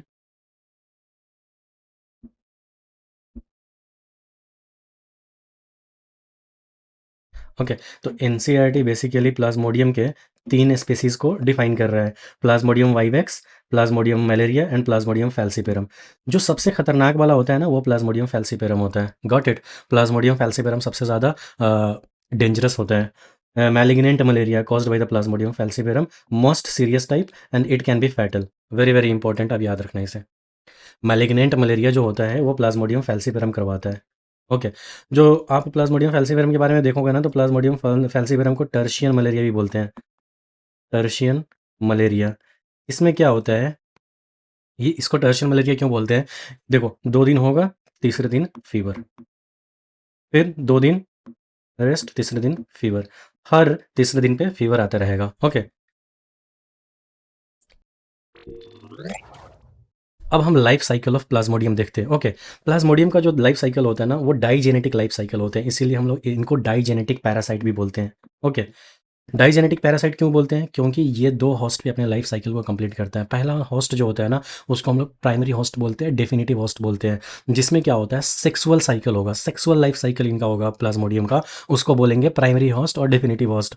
और जो सेकेंडरी होस्ट होता है ना, इंटरमीडिएट होस्ट भी उनका दूसरा नाम हुआ, उसमें क्या होता है, asexual life cycle of Plasmodium होता है। वेरी वेरी इंपॉर्टेंट, आपको याद रखना है ये। क्या याद रखना है आपको? कि प्राइमरी होस्ट और डिफिनिटिव होस्ट में क्या होता है, प्लाज्मोडियम का सेक्सुअल लाइफ साइकिल होता है। सेकेंडरी होस्ट इंटरमीडिएट होस्ट में क्या होता है, प्लाज्मोडियम का असेक्सुअल असेक्सुअल लाइफ साइकिल होता है। Very very important. ओके, मैं इसको सबको एक्सप्लेन करूंगा कि होता एक्चुअली क्या है। Sexual reproduction occur in this host, very important.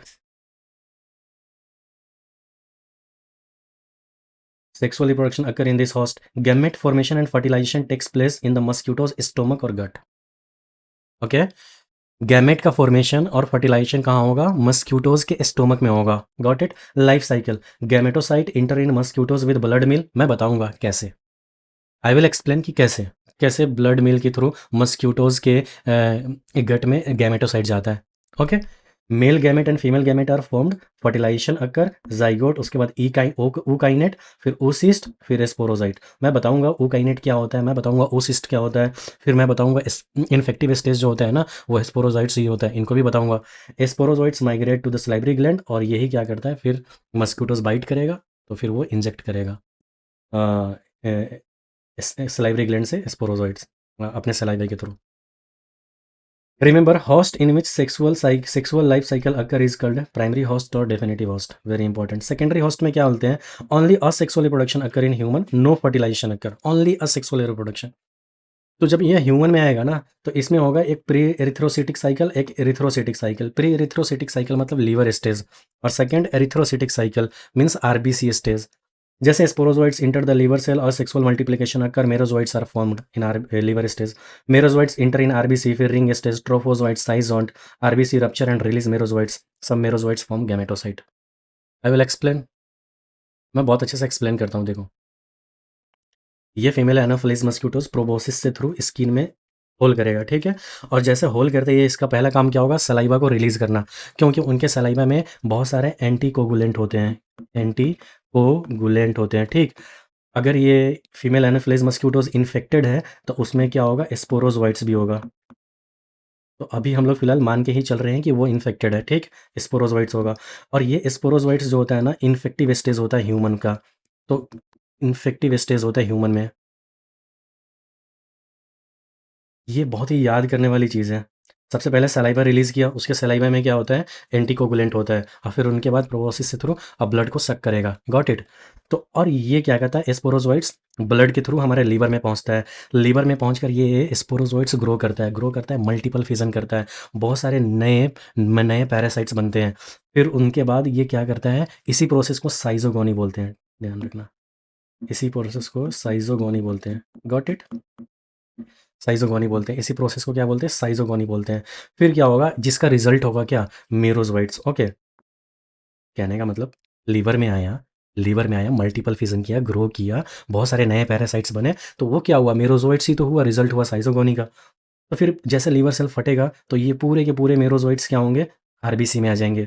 RBC में आ जाएंगे ना, तो ये मेरोजोइट्स आरबीसी में रिंग फॉर्म में दिखेगा, देखो, ओके, रिंग फॉर्म में दिखा। फिर उनके बाद बनेगा अर्ली ट्रोफोजोइट्स फॉर्म। अर्ली ट्रोफोजोइट्स फॉर्म ये बहुत ही इंपॉर्टेंट फेज होता है, ये मोस्ट एक्टिव फीडिंग स्टेज होता है। एक्टिव फीडिंग स्टेज का मतलब ये हुआ कि यहाँ पे ये क्या करना चाहेगा, आरबीसी को खाना स्टार्ट कर देगा, आरबीसी को खाना स्टार्ट कर देगा हीम प्लस ग्लोबिन। ग्लोबिन, ये ग्लोबिन को तो खा लेगा, हिम को लिव एज इट इज छोड़ देगा, ठीक है। फिर देखो हीमोज्वाइन बनना स्टार्ट हो जाएगा, ओके। फिर उसके बाद मिड ट्रोफोजोइट्स, ओके, फिर उनके बाद और भी बड़ा फॉर्म ले लेगा, जिनको बोलते हैं साइजोंट फॉर्म। साइजोंट फॉर्म में न्यूक्लियस बार बार डिवाइड करेगा। देखो एक चीज़ बताता हूँ, यहाँ पे तो मेरोजोइट्स हैं, देखो न्यूक्लियस बार डिवाइड करके मेरोजोइट्स बनाया, और साथ में ये क्या है, साथ में है हीमोज्वाइन, क्या बोलते हैं, हीमोज्वाइन। ग्लोबिन को तो खा लिया, हिम को ही छोड़ दिया था ना, तो ये देखो हीमोज्वाइंस। अब क्या होगा, ये आरबीसी फटेगा, तो ये आरबीसी फटेगा ना, तो मेरोजोइट्स निकलेगा और प्लस में हीमोज्वाइंस निकलेगा। अब हीमोज्वाइन क्या करता है, हीमोज्वाइन ही बेसिकली रेस्पॉन्सिबल है किसके लिए, हीमोज्वाइन क्या कॉज करता है, तो हीमोज्वाइन के बारे में याद रखो, दिखाता हूँ, यहाँ पे लिख देता हूँ, हीमोज्वाइन ये क्या है, ये एक टॉक्सिक पिगमेंट है, टॉक्सिक पिगमेंट है।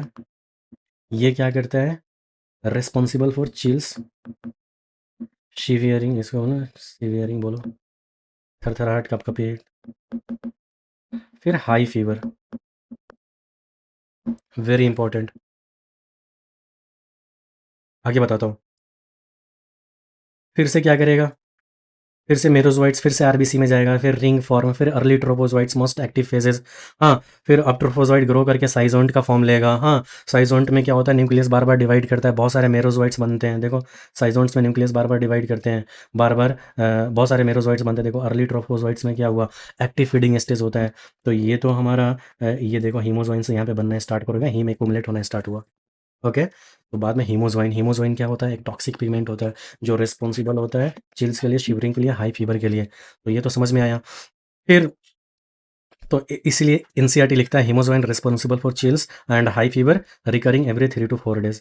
प्लाज्मोडियम फैल्सीफेरम है, तो इसको टर्शियरी मलेरिया बोलते हैं, टर्शियरी मलेरिया बोलते हैं। ये टर्शियरी मलेरिया कॉज करता है, 2 दिन रुको तीसरे दिन फिर से बुखार, 2 दिन रुको तीसरे दिन फिर से बुखार, ओके, लाइक दैट।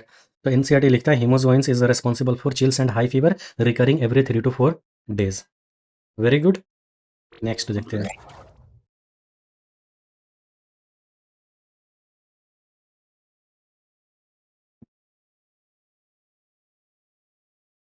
अब एक चीज़ समझा रहा हूँ, वो थोड़ा सा इंपॉर्टेंट है, उनको समझना, ठीक है। मेरोजोइट्स, हीमोग्लोबिन, अब ये मेरोजोइट्स क्या हुआ, फिर से आरबीसी में गया, फिर से आरबीसी में गया, फिर से रिंग फॉर्म, अर्ली ट्रोपोजोइट्स, हीमोजोइंस, साइजोंट फॉर्म, फिर मेरोजोइट्स, फिर से आरबीसी, तो ऐसे ऐसे मेरोजोइट्स, फिर आरबीसी फटेगा, मेरोजोइट्स हीमोजोइंस रिलीज होगा, लाइक दैट, ये साइकिल चलता रहेगा। लेकिन सारे मेरोजोइट्स आरबीसी डिस्ट्रॉय नहीं करते, यहाँ पे ये मेरोजोइट्स, सारे मेरोजोइट्स आरबीसी डिस्ट्रॉय नहीं करते, कुछ कन्वर्ट हो जाते हैं गैमेटोसाइट में, देखो कुछ कन्वर्ट हो गया गैमेटोसाइट में, एक बड़ा होगा एक छोटा होगा, macro gametocyte, micro gametocyte, okay. Macro gametocyte male, female हो गया, माइक्रो गैमेटोसाइट मेल हो गया, गॉट इट। अब क्या होगा, ये अभी भी ब्लड में ही घूम रहा है, ओके। अब ये ह्यूमन ब्लड में ही सर्कुलेट कर रहा है, फिर एक मस्क्यूटोज आया और काटा, तो क्या करता है, ब्लड के थ्रू मस्क्यूटोज के गट में चला जाता है, कौन, ये gametocyte, micro gametocyte, macro gametocyte, understand. अब क्या होता है, जैसे ये ब्लड के थ्रू मस्क्यूटोज गट में गया तो मैक्रोगैमेटोसाइट से मैक्रोगैमेट बनता है, माइक्रोगैमेटोसाइट से माइक्रोगैमेट बनता है। दोनों आपस में फ्यूज करके जाइगोट बनाते हैं। Got it? कहने का मतलब, जब भी एक फीमेल एनोफिलीज मस्क्यूटोज इन्फेक्टेड ह्यूमन को बाइट करता है तो ब्लड के साथ माइक्रोगैमेटोसाइट और मैक्रोगैमेटोसाइट उस मस्क्यूटोज के गट में चला जाता है। ओके, स्टोमक में चला जाता है। फिर फिर क्या होता है, मस्क्यूटोज के गट में, स्टोमक में क्या होता है, मैक्रोगैमेट बनता है, माइक्रोगैमेट बनता है, दोनों का फ्यूजन होता है, जाइगोट बनता है। Got it? फर्टिलाइजेशन हुआ, जाइगोट बना। फिर जाइगोट के बाद ऊकाइनेट बनता है। ऊकाइनेट क्या बोलते हैं, जाइगोट इलोंगेट हो जाता है। देखो, ये जाइगोट इलोंगेट हो गया, जाइगोट इलोंगेट हो गया, तो इसी को बोलते हैं ऊकाइनेट। ऊकाइनेट जो होता है ना, रिमेंबर, ये मोटाइल गैमेट होता है। ओके, फिर क्या बोलते हैं, फिर ऊकाइनेट oocyst। अब oocyst कैसे बनता है, ऊकाइनेट मस्क्यूटोज का स्टोमक वाल होता है ना, उसमें घुस जाता है और oocyst बनाता है। मस्क्यूटोज के स्टोमक वाल में घुसकर oocyst बनाता है। देखो, ये स्टोमक वाल में घुस गया और oocyst बनाया। Got it? oocyst बनाया। फिर स्पोरोगोनी होता है। स्पोरोगोनी oocyst के अंदर मल्टीपल डिवीजन होता है, थाउजेंड्स ऑफ स्पोरोजोइट्स बनते हैं और इसी प्रोसेस को स्पोरोगोनी कहते हैं। तो oocyst के अंदर क्या होगा, स्पोरोगोनी होगा। स्पोरोगोनी क्या होगा, स्पोरोगोनी का मतलब क्या होगा, स्पोरोगोनी मल्टीपल डिवीजन होगा, थाउजेंड्स ऑफ स्पोरोजोइट्स बनेंगे और इसी प्रोसेस को स्पोरोगोनी बोलते हैं। अब ये स्पोरोजोइट्स क्या बनेगा, ओसिस्ट फट जाता है। ये ओसिस्ट क्या हुआ, फट जाएगा। ये ओसिस्ट फट कर क्या होगा, देखो, ये ओसिस्ट फट गया। तो ओसिस्ट फट गया तो फिर क्या हुआ, सलाइवरी ग्लैंड में स्पोरोजोइट्स कहाँ जाता है, ओसिस्ट फट जाता है, स्पोरोजोइट्स निकल कर, देखो ओसिस्ट फट गया, तो ओसिस्ट फट गया तो स्पोरोजोइट्स निकल कर मस्क्यूटोज के सलाइवरी ग्लैंड में चला गया। तो ये क्या करता है, स्पोरोजोइट्स मस्क्यूटोज के सलाइवरी ग्लैंड में स्टोर हो जाता है। फिर फिर ये मस्क्यूटोज फिर से इंसान को काटेगा सलाइवा के थ्रू, ये स्पोरोजोइट्स इंटर कर देगा। हाँ, स्पोरोजोइट्स फिर से बॉडी में आ जाएगा। फिर लीवर स्टेज, फिर RBC stage, RBC stage, RBC stage, RBC फटेगा, दो चीज़ निकलेगा। देखो, मैं सिंपल सा समझा देता हूँ, कंफ्यूज नहीं होना। आरबीसी फटेगा, ब्लास्ट, ब्लास्ट लिख देता हूँ, सिंपल सा बर्स्ट भी लिख सकता हूँ। तो दो चीज़ निकलेगा, आरबीसी फटेगा तो क्या निकलेगा, दो चीज़, पहला मेरोजोइट्स और हीमोजोइन, फिर हीमोजोइन। Look at here. फिर ये मेरोजोइट्स फिर से आरबीसी में रिंग फॉर्म, हाँ, ट्रोफोजोइट फॉर्म, साइजोंट फॉर्म, फिर से फटेगा। फिर से ये आरबीसी साइकिल करे, मेरोजोइट्स फिर से आरबीसी में जाएगा, फिर से फटेगा, फिर से आरबीसी फटेगा, फिर से रिलीज करेगा मेरोजोइट्स और हीमोजोइन। ओके, लाइक दैट ये साइकिल चलता रहता है। लेकिन कहने का मतलब, कुछ मेरोजोइट्स होते हैं, सारे मेरोजोइट्स क्या होते हैं, सारे merozoites,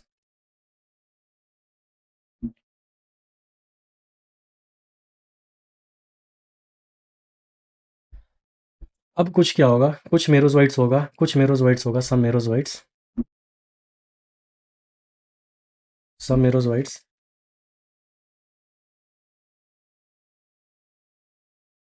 merozoites will not attack RBC.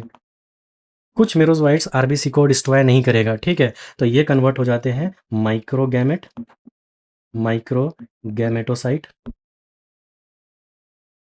और मैक्रोगैमेटोसाइट। Got it? तो ये फिर, और ये ह्यूमन ब्लड में सर्कुलेट होता रहता है, ये भी तो ह्यूमन ब्लड में लास्ट में क्या सर्कुलेट होता रहता है,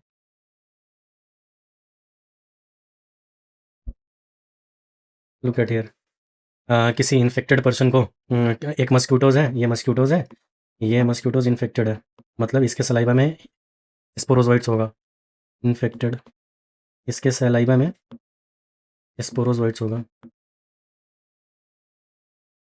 गॉट इट? ये काटा, स्पोरोजोइट्स रिलीज करेगा, पहले पहले सलाइवा रिलीज करेगा, ओके, फिर ब्लड सक करेगा, सलाइवा के अंदर एंटीकोगुलेंट होता है, फिर इसको ब्लड सक करने में आसानी होगी।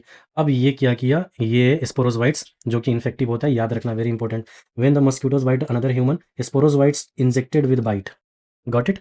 फिर क्या होता है, ये स्पोरोजोइट्स ब्लड के थ्रू क्या होता है, हमारे लीवर तक पहुंचता है, लीवर में ये ग्रो करता है, मल्टीपल फिजन होता है, इस प्रोसेस को साइजोगोनी बोलते हैं। फिर उनके बाद उसी प्रोसेस का रिजल्ट होता है, बहुत सारे नए पैरासाइट बनते हैं, उसी को बोलते हैं क्या, मेरोजोइट्स, गॉट इट?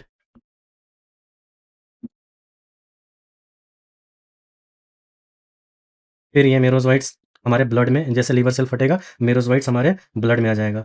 फिर मेरोजोइट्स हमारे ब्लड में मल्टीप्लाई करेगा। पहले रिंग फॉर्म में होगा, फिर बड़ा सा फॉर्म होगा, साइजोन फॉर्म। फिर उनके बाद ब्लड को एक्टिवली फीडिंग का खाना स्टार्ट कर देता है। The parasite reproduces asexually in liver cell, bursting the cell and releases into the blood. Blood में आ जाएगा, गॉट इट? जैसे ब्लड में आया तो ब्लड में आएगा तो पहले कौन सा फॉर्म? रिंग फॉर्म में दिखेगा ये। फिर अल्ट्रोफोसवाइट्स हीमोग्लोबिन को खाना स्टार्ट कर देगा। हीमोग्लोबिन के ग्लोबिन को haem as it is look at your haemozoin के फॉर्म में स्टोर होना स्टार्ट होगा। फिर लास्ट में साइजोन फॉर्म लेगा, जो कि बड़ा सा स्टेज होगा, जिसके अंदर मल्टीपल फिजन होगा, न्यूक्लियस बार बार डिवाइड करेगा। और फिर उनके बाद क्या होगा? मेरो आरबीसी फट जाएगा, मेरोजॉइट्स फिर से ब्लड में रिलीज हो जाएगा। लाइक दैट ये प्रोसेस चलता रहता है। फिर उसके बाद कुछ कुछ कुछ मेरोजॉइट्स होते हैं, मेरोजॉइट्स प्लस हीमोजोइन रिलीज होता है। एक साइकिल ब्लड में कंप्लीट किया, लास्ट में रिलीज किया मेरोजॉइट्स हीमोजोइन। कुछ मेरोजॉइट्स होता है, फिर से आरबीसी में घुसता है, फिर से वो साइकिल रिपीट करता है, फिर रिलीज करता है मेरोजॉइट्स और हीमोजोइन। फिर कुछ मेरोजॉइट्स होता है जो फिर से साइकिल कंप्लीट करेगा, फिर से रिलीज करेगा मेरोजॉइट्स फिर हीमोजोइन। ओके, तो एज इट इज फीवर आता रहता है, जैसे जैसे साइकिल चलता रहता है। लेकिन कुछ मेरोजॉइट्स होते हैं जो कि आरबीसी डिस्ट्रॉय नहीं करते, वो चले जाते हैं गैमेटोसाइट फॉर्म में। और ये गैमेटोसाइट भी घूमता रहता है ब्लड में ही। ओके, तो जैसे कोई मस्क्यूटोस काटा ना आपको, तो वो गैमेटोसाइट ब्लड के थ्रू उनमें चला गया, मस्क्यूटोस के स्टमक में। फिर वहाँ से स्टार्ट होता है। Parasite reproduces asexually in a red blood cell, bursting the red blood cell and causing the cycle of fever and the symptoms released. Parasite infected new red blood cells. Okay, and released parasite. जैसे RBC burst हुआ, दो चीज निकला क्या? पहला merozoites, फिर hemozoin. Hemozoin chills fever. Okay, merozoites क्या होगा? Released parasite. आरबीसी बस्ट हुआ, मेरोजोइट्स रिलीज्ड पैरासाइट, वही लिख रहा है, released parasite infect new red blood cell. फिर से आरबीसी में घुसेगा और फिर से साइकिल कंप्लीट करेगा, रिंग स्टेज, हाँ, फिर early trophozoites stage, ring early trophozoites के बाद साइजोंट स्टेज। अब ट्रोफोजोइट ग्रो करके साइजोंट बन जाता है। साइजोंट के अंदर न्यूक्लियस बार बार डिवाइड होता है, बहुत सारे मेरोजोइट्स बनते हैं। न्यूक्लियस बार बार डिवाइड होकर बहुत सारे मेरोजोइट्स बनाएगा। अब वो मेरोजोइट्स क्या होगा? फिर से रिलीज होगा, फिर से मेरोजोइट्स रिलीज होगा, तो वो फटेगा तो मेरोजोइट्स प्लस हीमोजोइन फिर से रिलीज होगा। हाँ, फिर हेमोजोइन्स चिल्स हाई फीवर, फिर मेरोजोइट फिर से लाइफ साइकिल स्टार्ट करेगा। अब सारे के सारे मेरोजोइट्स होते हैं ना, वो आरबीसी को डिस्ट्रॉय नहीं करते। ओके, अब एक फीमेल एनाफिलिस मस्क्यूटोज क्या होता है? सारे मेरोजोइट्स आरबीसी को डिस्ट्रॉय नहीं करते, तो कुछ कन्वर्ट हो जाते हैं गैमेटोसाइट में, माइक्रो गैमेटोसाइट। देखो, सारे के सारे साइकिल कंप्लीट नहीं कर रहे हैं। कुछ तो मेरोजोइट्स इधर जा रहे हैं आरबीसी में, कुछ क्या हुए कन्वर्ट हो जाते हैं गैमेटोसाइट में, माइक्रो गैमेटोसाइट। ओके, और वो भी ब्लड में ही घूमते रहते हैं। जैसे मस्क्यूटोज काटा, मस्क्यूटोज बाइट किया, गैमेटोसाइट मस्क्यूटोज के स्टमक में चला गया, male gamete female gamete fertilization हुआ, वहाँ पे male gamete female gamete mosquitoes के स्टमक में बना, फिर उनके बाद फर्टिलाइजेशन हुआ, फिर उनके बाद जाइगोट बना, फिर उनके बाद जाइगोट बताया हूँ ना कि ऊकाइनेट, हाँ, फिर ओसिस्ट। ओसिस्ट क्या होता है? जब स्टोमक के वाल में घुस जाता है ओसिस्ट। ओसिस्ट के अंदर मल्टीपल फिजन होता है, स्पोरोगोनी होता है। स्पोरोगोनी मतलब बहुत सारे स्पोरोजोइट्स का बनना, फिर ओसिस्ट फट जाता है। देखो, mature infective stage sporozoites escape from the gut and migrate to the stomach mosquito salivary gland. Oocyst फटेगा ना तो सारे स्पोरोजोइट्स माइग्रेट कर जाएगा मस्क्यूटोज के सलाइवरी ग्लैंड में, और फिर वो जाके मस्क्यूटोज के सलाइवरी ग्लैंड में वो स्टोर हो जाएगा। कौन? स्पोरोजोइट्स। तो यही है। ओके, अब मैं पूरे स्टेज को बढ़िया से समझाता हूँ। जब भी फीमेल एनोफिलिस मस्क्यूटोज क्या करेगा, अगर इंसान को काटता है ना,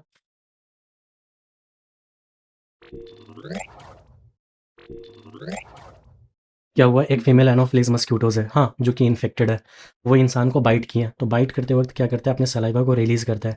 उसके सलाइवा में वेरियस एंटीकोगुलेंट मटेरियल्स होते हैं, हाँ। फिर उनके बाद उनके सलाइवा में अगर वो इन्फेक्टेड है तो स्पोरोजोइट्स भी होगा। स्पोरोजोइट्स इन्फेक्टिव स्टेज होता है ह्यूमन के लिए, तो वो हमारे ब्लड के थ्रू लीवर में आएगा, ठीक। और जैसे ब्लड के थ्रू लीवर में आएगा तो लीवर में वो स्पोरोजोइट्स ग्रो करेगा। वो ग्रो करके मल्टीपल फिजन करके नए पैरासाइट्स बनेंगे बहुत सारे।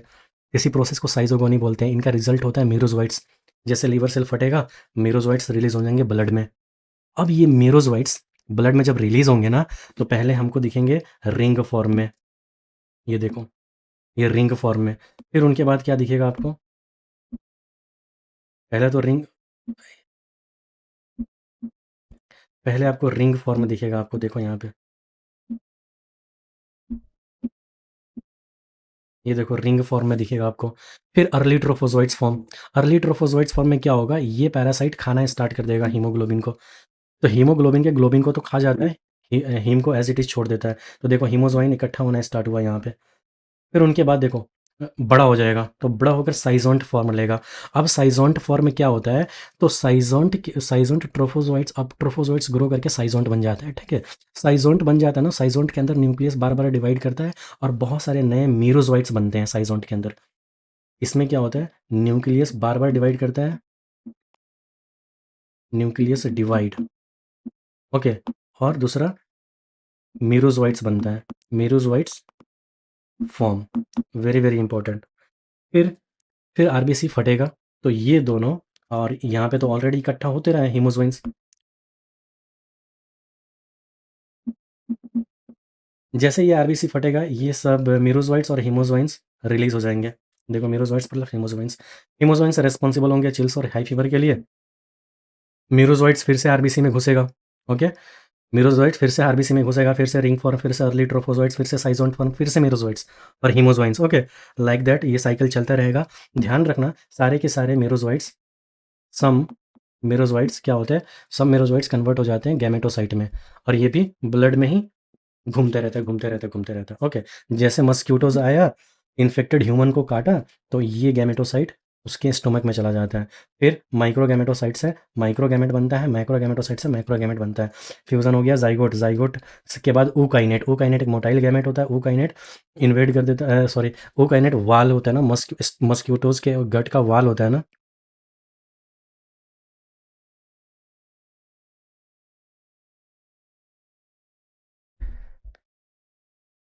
ऊकाइनेट क्या होता है, मस्क्यूटोज़ के स्टोमक वाल होता है ना, उसमें अंदर घुस जाता है, ओके। वाल में घुसकर oocyst बनाता है। oocyst में स्पोरोगोनी होता है। स्पोरोगोनी का मतलब क्या होता है, थाउजेंड्स ऑफ स्पोरोजोइट्स बनते हैं, ओके। मल्टीपल डिवीजन से थाउजेंड ऑफ स्पोरोजोइट्स बनते हैं। फिर oocyst फटता है, तो ये फटता है तो थाउजेंड्स ऑफ स्पोरोजोइट्स कहाँ चले जाते हैं, मस्क्यूटोज़ के सलाइवरी ग्लैंड में माइग्रेट कर जाते हैं, गॉट इट। और फिर से ये मस्क्यूटोज़ तैयार हो गया मलेरिया करने के लिए। तो यही है लाइफ साइकिल, क्या ही है, बस याद रख लेना, दो चीज़ याद रख लेना। मस्क्यूटोज होस्ट होता है ना, इसी के अंदर मेल गैमेटोसाइट से मेल गैमेट और फीमेल गैमेट बनेंगे, okay. Very very important. Human में सिर्फ और सिर्फ असेक्सुअल रिप्रोडक्शन ही होगा, ये बहुत ही इंपॉर्टेंट है, याद रखना। फिर आता है हमारा अमीबियासिस। तो देखो अमीबियासिस का जो कॉजेटिव एजेंट है ना, एंटामीबा हिस्टोलाइटिका, ये एक प्रोटोजोन पैरासाइट है, ओके। इसका जो साइट ऑफ इन्फेक्शन होता है ना, ये लार्ज इंटेस्टाइन को इन्फेक्ट करता है, वेरी वेरी इंपॉर्टेंट, बहुत बहुत ध्यान से याद रखना। ये कॉज करता है अमीबियासिस, जिसको बोलते हैं अमीबिक डिसेंट्री। इसके जो सिम्टम्स होते हैं ना, कॉन्स्टिपेशन होता है, एब्डोमिनल पेन होते हैं, क्रैम्प होते हैं, stool with excess of mucus, blood clot होते हैं। मैं इनको बहुत अच्छे से एक्सप्लेन करूंगा, इसमें परेशान होने की बात नहीं है, okay. House fly act as a mechanical carrier, ध्यान रखना, कौन, house fly. They transmit the parasite from the faecal feces of infected person to the food product are thus become contaminated. मैं इसको एक्सप्लेन करूंगा कैसे। मेन सोर्स ऑफ इन्फेक्शन होता है drinking water contaminated by faecal matter, okay. Food contaminated by faecal matter, very important. ये as it is NCERT का है, आपको याद करना है। मैं आपको एक चीज़ बताता हूँ, जो अमीबियासिस होता है ना, Entamoeba histolytica, parasite in the large intestine of human, इसको तो आप याद ही कर लेना, ओके। मैं आप बताता हूँ, एंटामीबा हिस्टोलाइटिका मोनोजेनेटिक पैरासाइट होते हैं because complete it's life cycle in a single host. ये सिंगल होस्ट में ही इनका काम चल जाता है, मैं बताता हूँ आगे।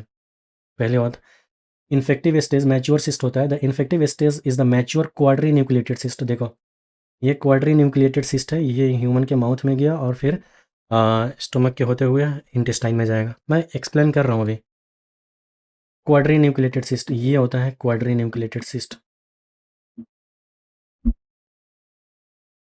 Quadri nucleated cyst.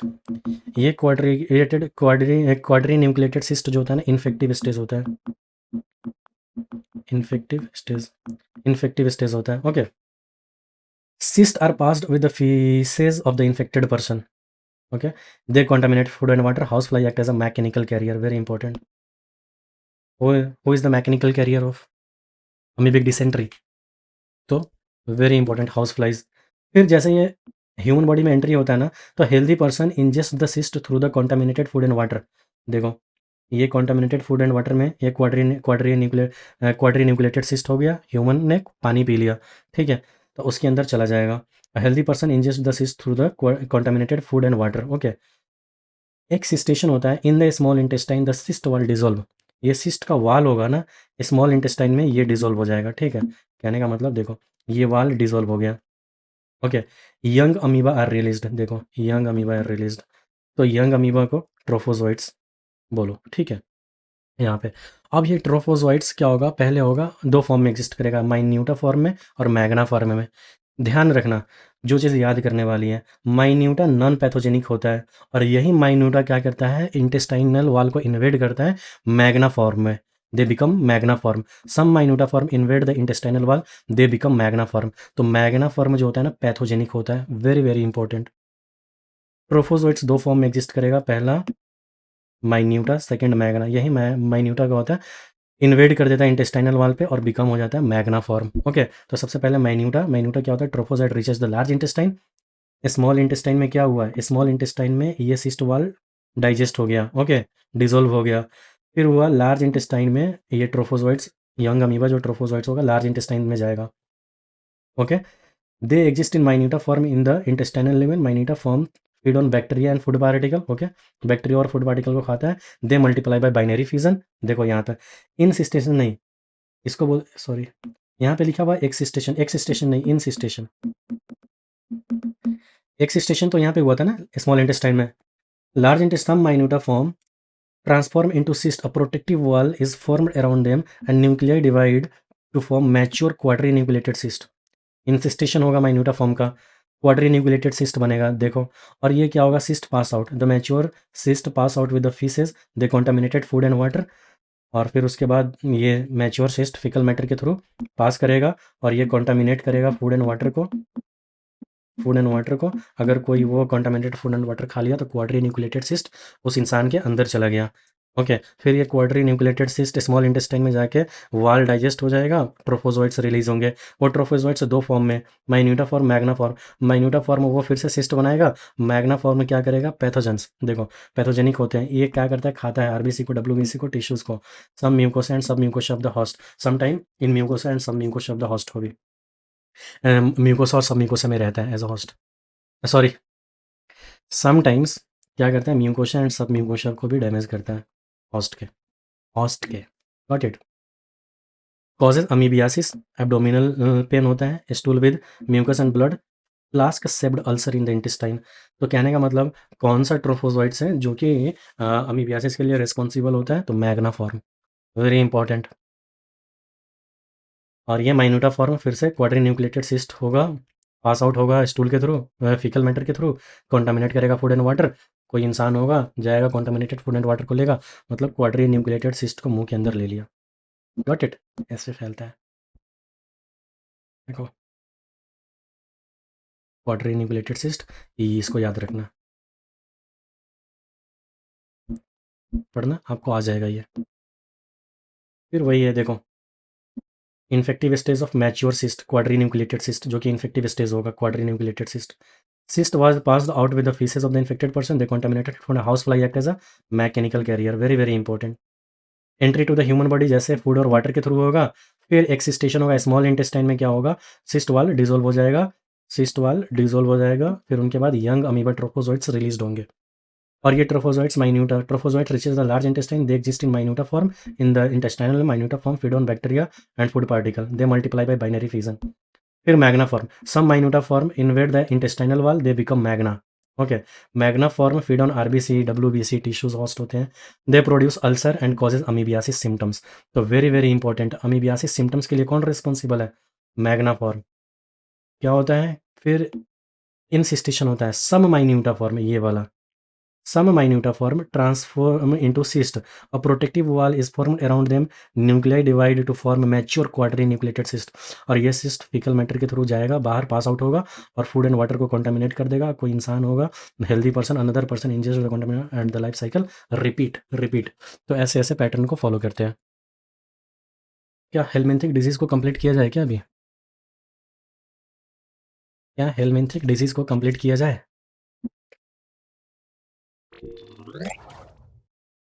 देखो, अब हम आते हैं ना हेलमिंथिक डिजीज़ पे। तो सबसे पहले जब भी आप एनसीईआरटी खोलते हो ना, देखो ये पिक्चर मतलब दिखाता हूँ। हेलमिंथिक डिजीज़ होता है ना जो ऑर्म्स, तो ये मतलब एनसीईआरटी 2 मेंशन किया हुआ है, एक एस्केरियासिस और एलिफेंटियासिस और फाइलेरियासिस। ओके, तो इनको देखते हैं। तो देखो, सबसे पहले हम हेलमिंथिक डिजीज़ में आते हैं। सबसे पहले हम एस्केरियासिस पे आते हैं। तो एस्केरियासिस एक हेलमिंथिक डिजीज़ है जो एस्कारिस लम्ब्रिकोइड्स की वजह से होता है। लम्ब्रिकोइड्स के इन्फेक्शन की वजह से होता है। एस्कारिस लम्ब्रिकोइड्स पैथोजेंस, जिसको बोलते हैं कॉमन राउंड वर्म। हाँ, इनके इन्फेक्शन से क्या होता है, हेलमिंथिक डिजीज़ होते हैं, जिसको बोलते हैं एस्केरियासिस। Got it? फिर मैं आपको बताता हूँ ये इन्फेक्शन कैसे होता है। जनरली आप जब भी ये देखो ना एस्कारिस लम्ब्रिकोइड्स, इसके बारे में एक चीज़ ध्यान रखो क्या, कि ये क्या है, इंटेस्टाइनल पैरासाइट है। इंटेस्टाइनल पैरासाइट है, मतलब ये इंटेस्टाइन में रहता है। Okay, got it? अब इनके इन्फेक्शन का तरीका बताता हूँ, दिखाता हूँ इन्फेक्शन का तरीका। छोड़ो, इसको थोड़ा-सा इस तरह कर देते हैं, अच्छा लगेगा। ओके, अब इनके इन्फेक्शन का तरीका दिखाता हूँ। क्या होता है, कोई पर्सन है जिनको होता है एस्केरियासिस। ओके, जिसको एस्केरियासिस है, तो क्या हुआ, इन्फेक्टेड पर्सन के फीसेस में क्या होता है, फीसेस के साथ, अब समझो, कोई पर्सन है जो कि इन्फेक्टेड है, तो उस पर्सन के फीसेस के साथ एस्केरियासिस का एक भी बाहर निकलता है। Got it? और ये एक कॉन्टामिनेट करता है किसको, सॉइल को, वाटर को, प्लांट्स को। फिर क्या होता है, एक हेल्दी पर्सन इस कॉन्टामिनेटेड फूड, वाटर को खा पी लेता है ना, तो क्या होता है, एक बॉडी में इंटर करके इंटेस्टाइन में डेवलप होते हैं और एडल्ट वर्म बन जाता है। Got it? तुम ये पिक्चर देख रहे होगे, ये वाला देखो, अभी फिलहाल एक्सप्लेन करता हूँ मैं, फिर समझ में आ जाएगा। एस्कैरियासिस इंटेस्टाइनल पैरासाइट होते हैं, causes ascariasis. Symptoms of this disease include internal bleeding. Okay, internal bleeding होगा तो क्या होगा, दूसरा ब्लीडिंग होगा ना, लॉस ऑफ ब्लड, तो एनीमिया। ओके, क्या होता है, वाई एनीमिया, तो वर्म इंटेस्टाइन में न्यूट्रिएंट्स इंटेस्टाइन में न्यूट्रिएंट्स कंज्यूम करता है। ये हेलमिंथिक वर्म क्या हुआ, एस्कारिस लम्ब्रिकॉइड्स, ये इंटेस्टाइन में न्यूट्रिएंट्स कंज्यूम करता है और ब्लीडिंग भी हो सकती है, जिससे ब्लड की कमी होती है। Okay, why anaemia. Got it the reason? Okay, कभी कभी क्या होता है, blockage of the intestinal passage. तो ये क्यों, तो देखो, अगर ये वर्म एस्कारिस लम्ब्रिकॉइड्स अगर बहुत ज़्यादा हो जाए तो इंटेस्टाइन के रास्ता को ब्लॉक कर सकता है, जिससे सीवियर एब्डोमिनल प्रॉब्लम हो सकता है। एस्कारिस लम्ब्रिकॉइड्स अगर बहुत ज़्यादा हो गया तो क्या होगा, इंटेस्टाइन का जो रास्ता होता है ना, उनको ब्लॉक कर देता है, जिसकी वजह से सीवियर एब्डोमिनल प्रॉब्लम हो सकती है। Got it?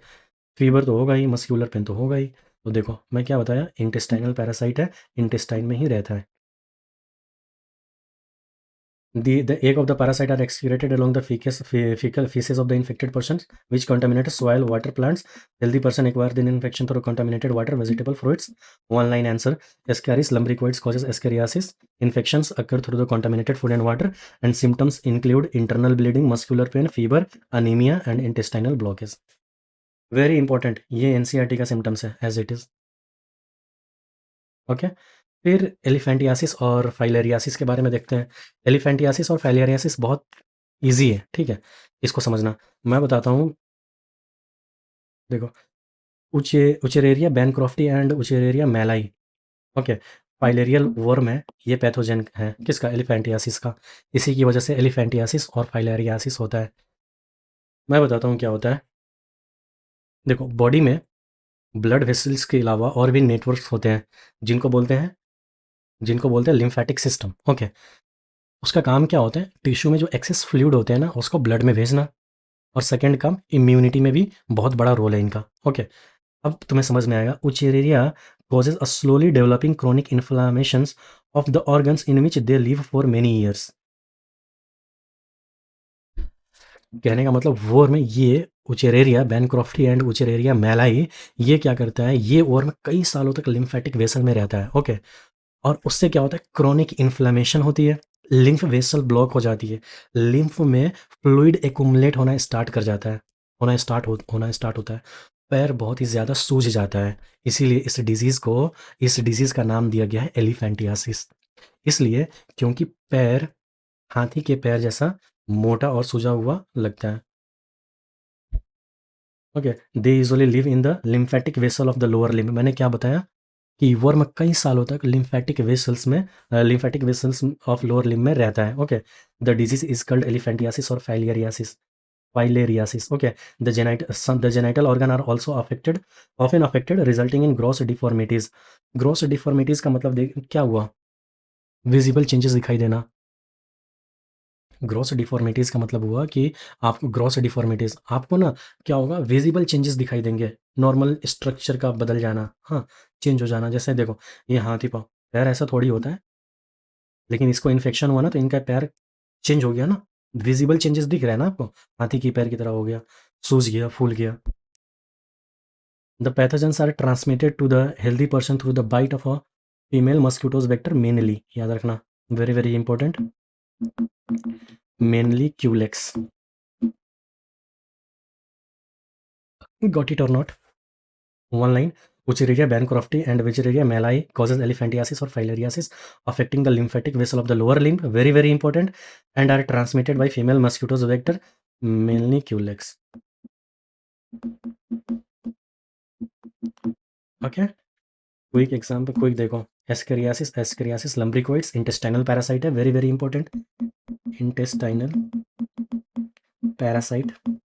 ओके, फिर उचेरेरिया बैनक्रॉफ्ट, उचेरेरिया मैलाई, हाँ, ये क्या करता है? Internal bleeding, muscular cone fever, anaemia, intestinal blockage. Anaemia और इंटेस्टाइनल ब्लॉकेज को तो मैं अच्छे से समझा दिया हूँ, ठीक है।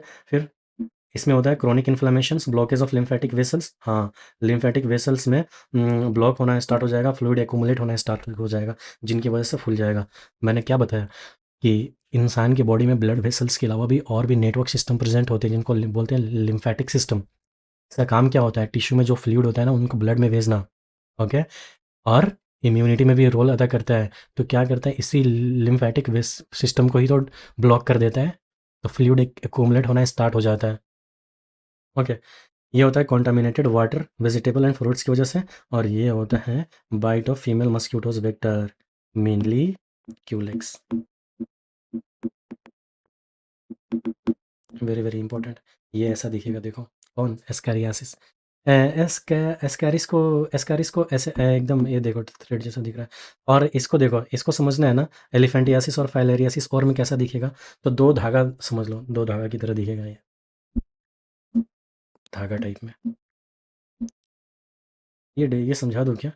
कोई ज़रूरत नहीं है, ऑलरेडी आप जानते हो इनको। फिर फंगल डिजीज़ के बारे में आते हो ना, तो फंगल डिजीज़ आपको तो पता ही है कैसे कैसे होता है, लेकिन फिर भी मैं आपको बता रहा हूँ। फंगल डिजीज़ में पहला आता है ringworm. Ringworm positive organism कौन होता है? Microsporum, Trichophyton, Epidermophyton. Very very important, positive agent of ringworm कौन है? Microsporum, Trichophyton, Epidermophyton. इसको ऐसे याद कर लो, MTE, Microsporum, Trichophyton, Epidermophyton. Okay, ringworm, MTE। और दिखाता हूँ, ओके, ये डिजीज जो रिंग वर्म होता है, one of the most common infectious disease in human. सबसे ज़्यादा कॉमन इन्फेक्शियस डिजीज जो है ना, वो रिंग वर्म ही है। ओके, देखो सिम्टम्स जो pathogenicity, appearance of dry scaly lesions on various body parts such as skin, nail, scalp. Okay, skin, nail and scalp. The lesions are accompanied by intense itching, बहुत ही ज़्यादा खुजली भी होगा। Okay, heat and moisture help this fungi to grow. Fungus के grow करने के लिए, अब जब बायोलॉजिकल क्लासिफिकेशन पढ़ाऊंगा ना मैं, तो उसमें बताऊंगा कि फंगस को ग्रो होने के लिए एक तो उनको मॉइस्चर दे दो और एक हीट दे दो। ओके, हीट विद मॉइस्चर, और therefore they live thrive in a skin fold such as groin and between the toes. देखो इधर, इधर और टोज के बीच में। ओके, ज़्यादातर फंगल डिजीज होते हैं इधर में होंगे, पैर में होंगे, हाँ, दो उंगलियों के बीच में, ग्रोइन एरियाज में होंगे। फिर उनके बाद mode of transmissions, ring worm are generally acquired from soil by the using towels of the infected individual, by using cloth of infected individuals, and by using the comb of a infected individual. तो कहने का मतलब, personal hygiene maintain किया करे, किसी का toil use ना करे, किसी के पिल्लों पे ना सोया करे, हाँ, ओके? किसी का कपड़ा ना पहना करें, किसी का कम यूज़ ना किया करें। नहीं तो वहाँ पे क्या होगा, इंटेंस इचिंग। सिर्फ़ यही नहीं, बहुत सारी चीज़ें होती है भाई, तो बचना चाहिए। ओके, अब हम आते हैं प्रिवेंशन एंड कंट्रोल पे। Prevention and control of infectious disease. तो पहला होता है maintenance of personal and public hygiene. Maintenance of personal and public hygiene is very important for the prevention and control of many infectious disease. Personal hygiene में keeping the body clean, consumption of clean drinking water, consumption of clean food, vegetables and fruits.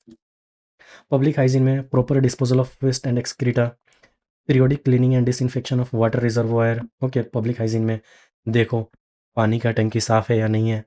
Pools, okay, जिसमें आप swim करते हो, swimming pool होते हैं, उसको भी साफ़ होना ज़रूरी है। Cesspools, tanks. Observing standard practices of hygiene in public catering. नहीं तो आप टाइफॉइड मैरी के बारे में तो सुने ही हो। ओके, फिर आते हैं प्रिवेंशन।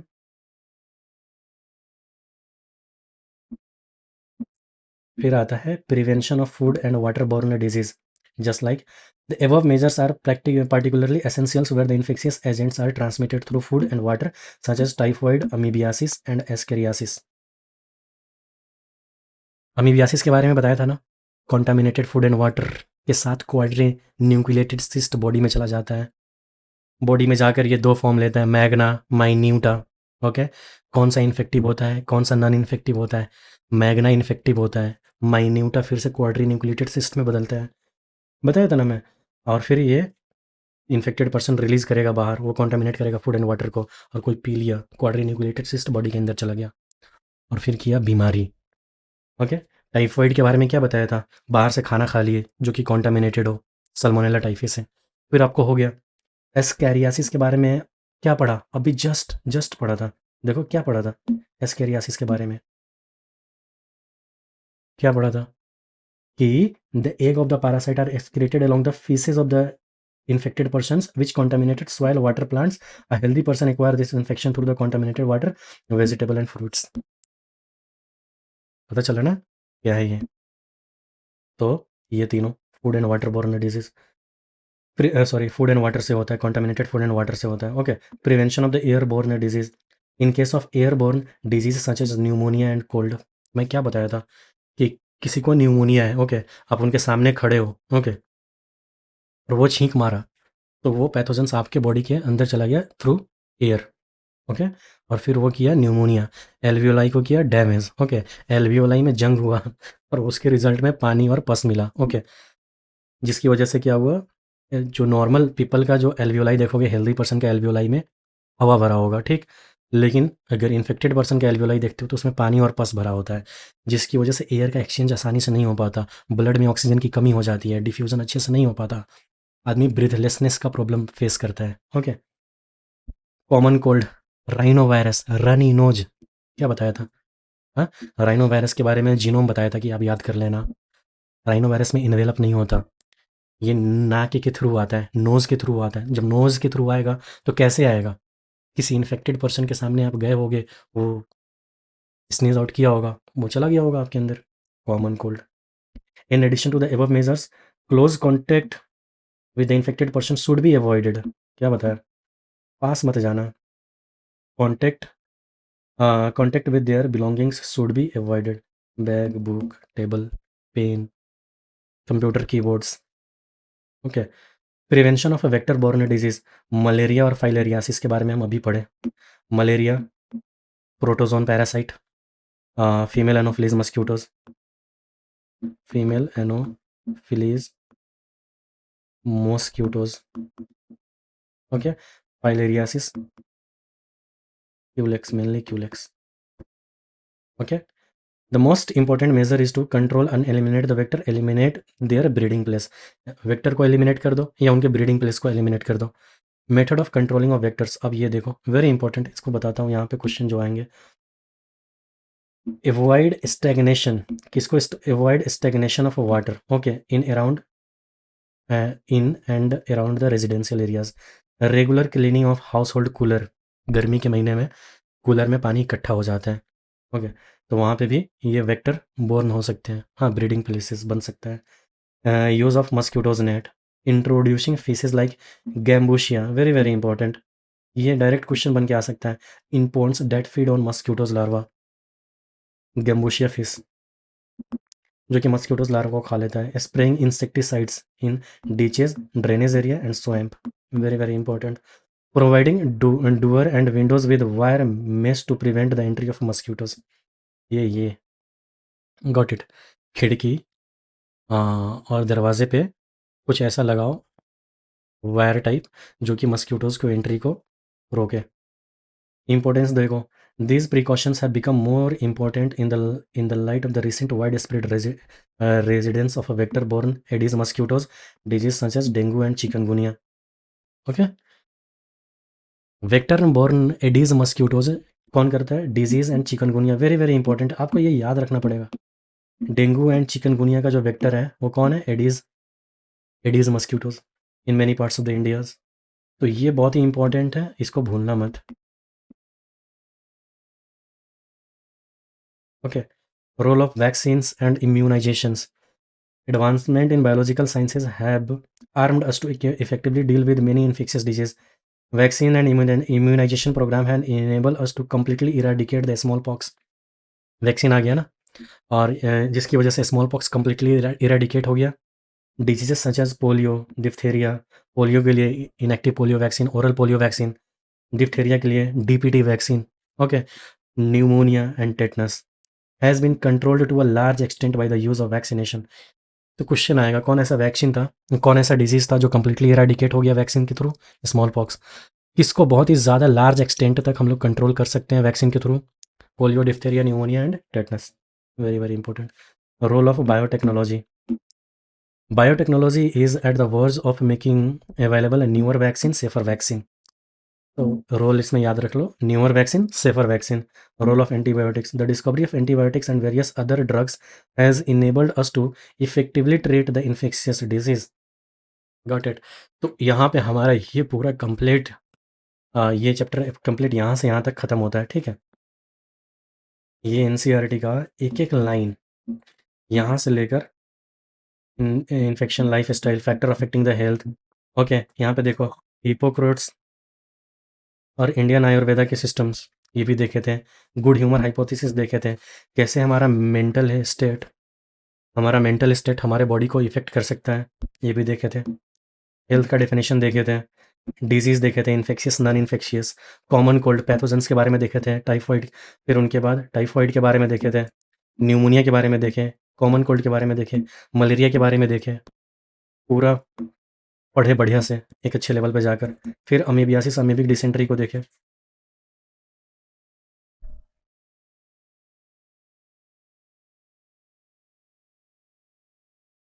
फिर एस्केरियासिस को देखें, फिर एलिफेंटियासिस और फाइलेरियासिस को देखें, रिंग वर्म को देखें, फिर वेक्टर बोर्न प्रिकॉशंस को देखें, प्रिवेंशंस को, बहुत सारे प्रिवेंशंस को देखे थे। Vector borne food and water के कंटामिनेशन से जो होता है, एयर के थ्रू होता है, वेक्टर के थ्रू होता है, वेक्टर को कैसे कंट्रोल करें, गैम्बूशिया फिश वगैरह। तो ये हमारा कंप्लीट हुआ यहाँ तक। आपको एक चीज़ बताऊँ, हाँ, मैं क्या बताना चाहता हूँ यहाँ पे, एक चीज़ बहुत ही इंपॉर्टेंट है, वो ध्यान देना। देखो, शुरू से मैंने आपको पूरा ये देखो एज इट इज़ है, ये वाला और ये वाला।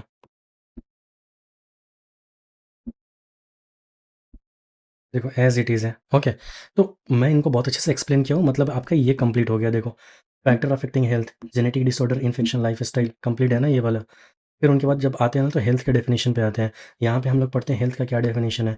Health, balance diet, personal hygiene, look at your balance diet, personal hygiene, regular exercise, ये सब एक पैटर्न में है, तो ठीक ना। फिर उनके बाद हम लोग आते हैं इन्फेक्शियस, नॉन इन्फेक्शियस डिजीज़ को कंप्लीट कर लिया, इन्फेक्शियस, नॉन इन्फेक्शियस डिजीज़ को कंप्लीट कर लिया। ये देखो, infectious, non infectious, okay, infectious disease, non infectious disease, okay.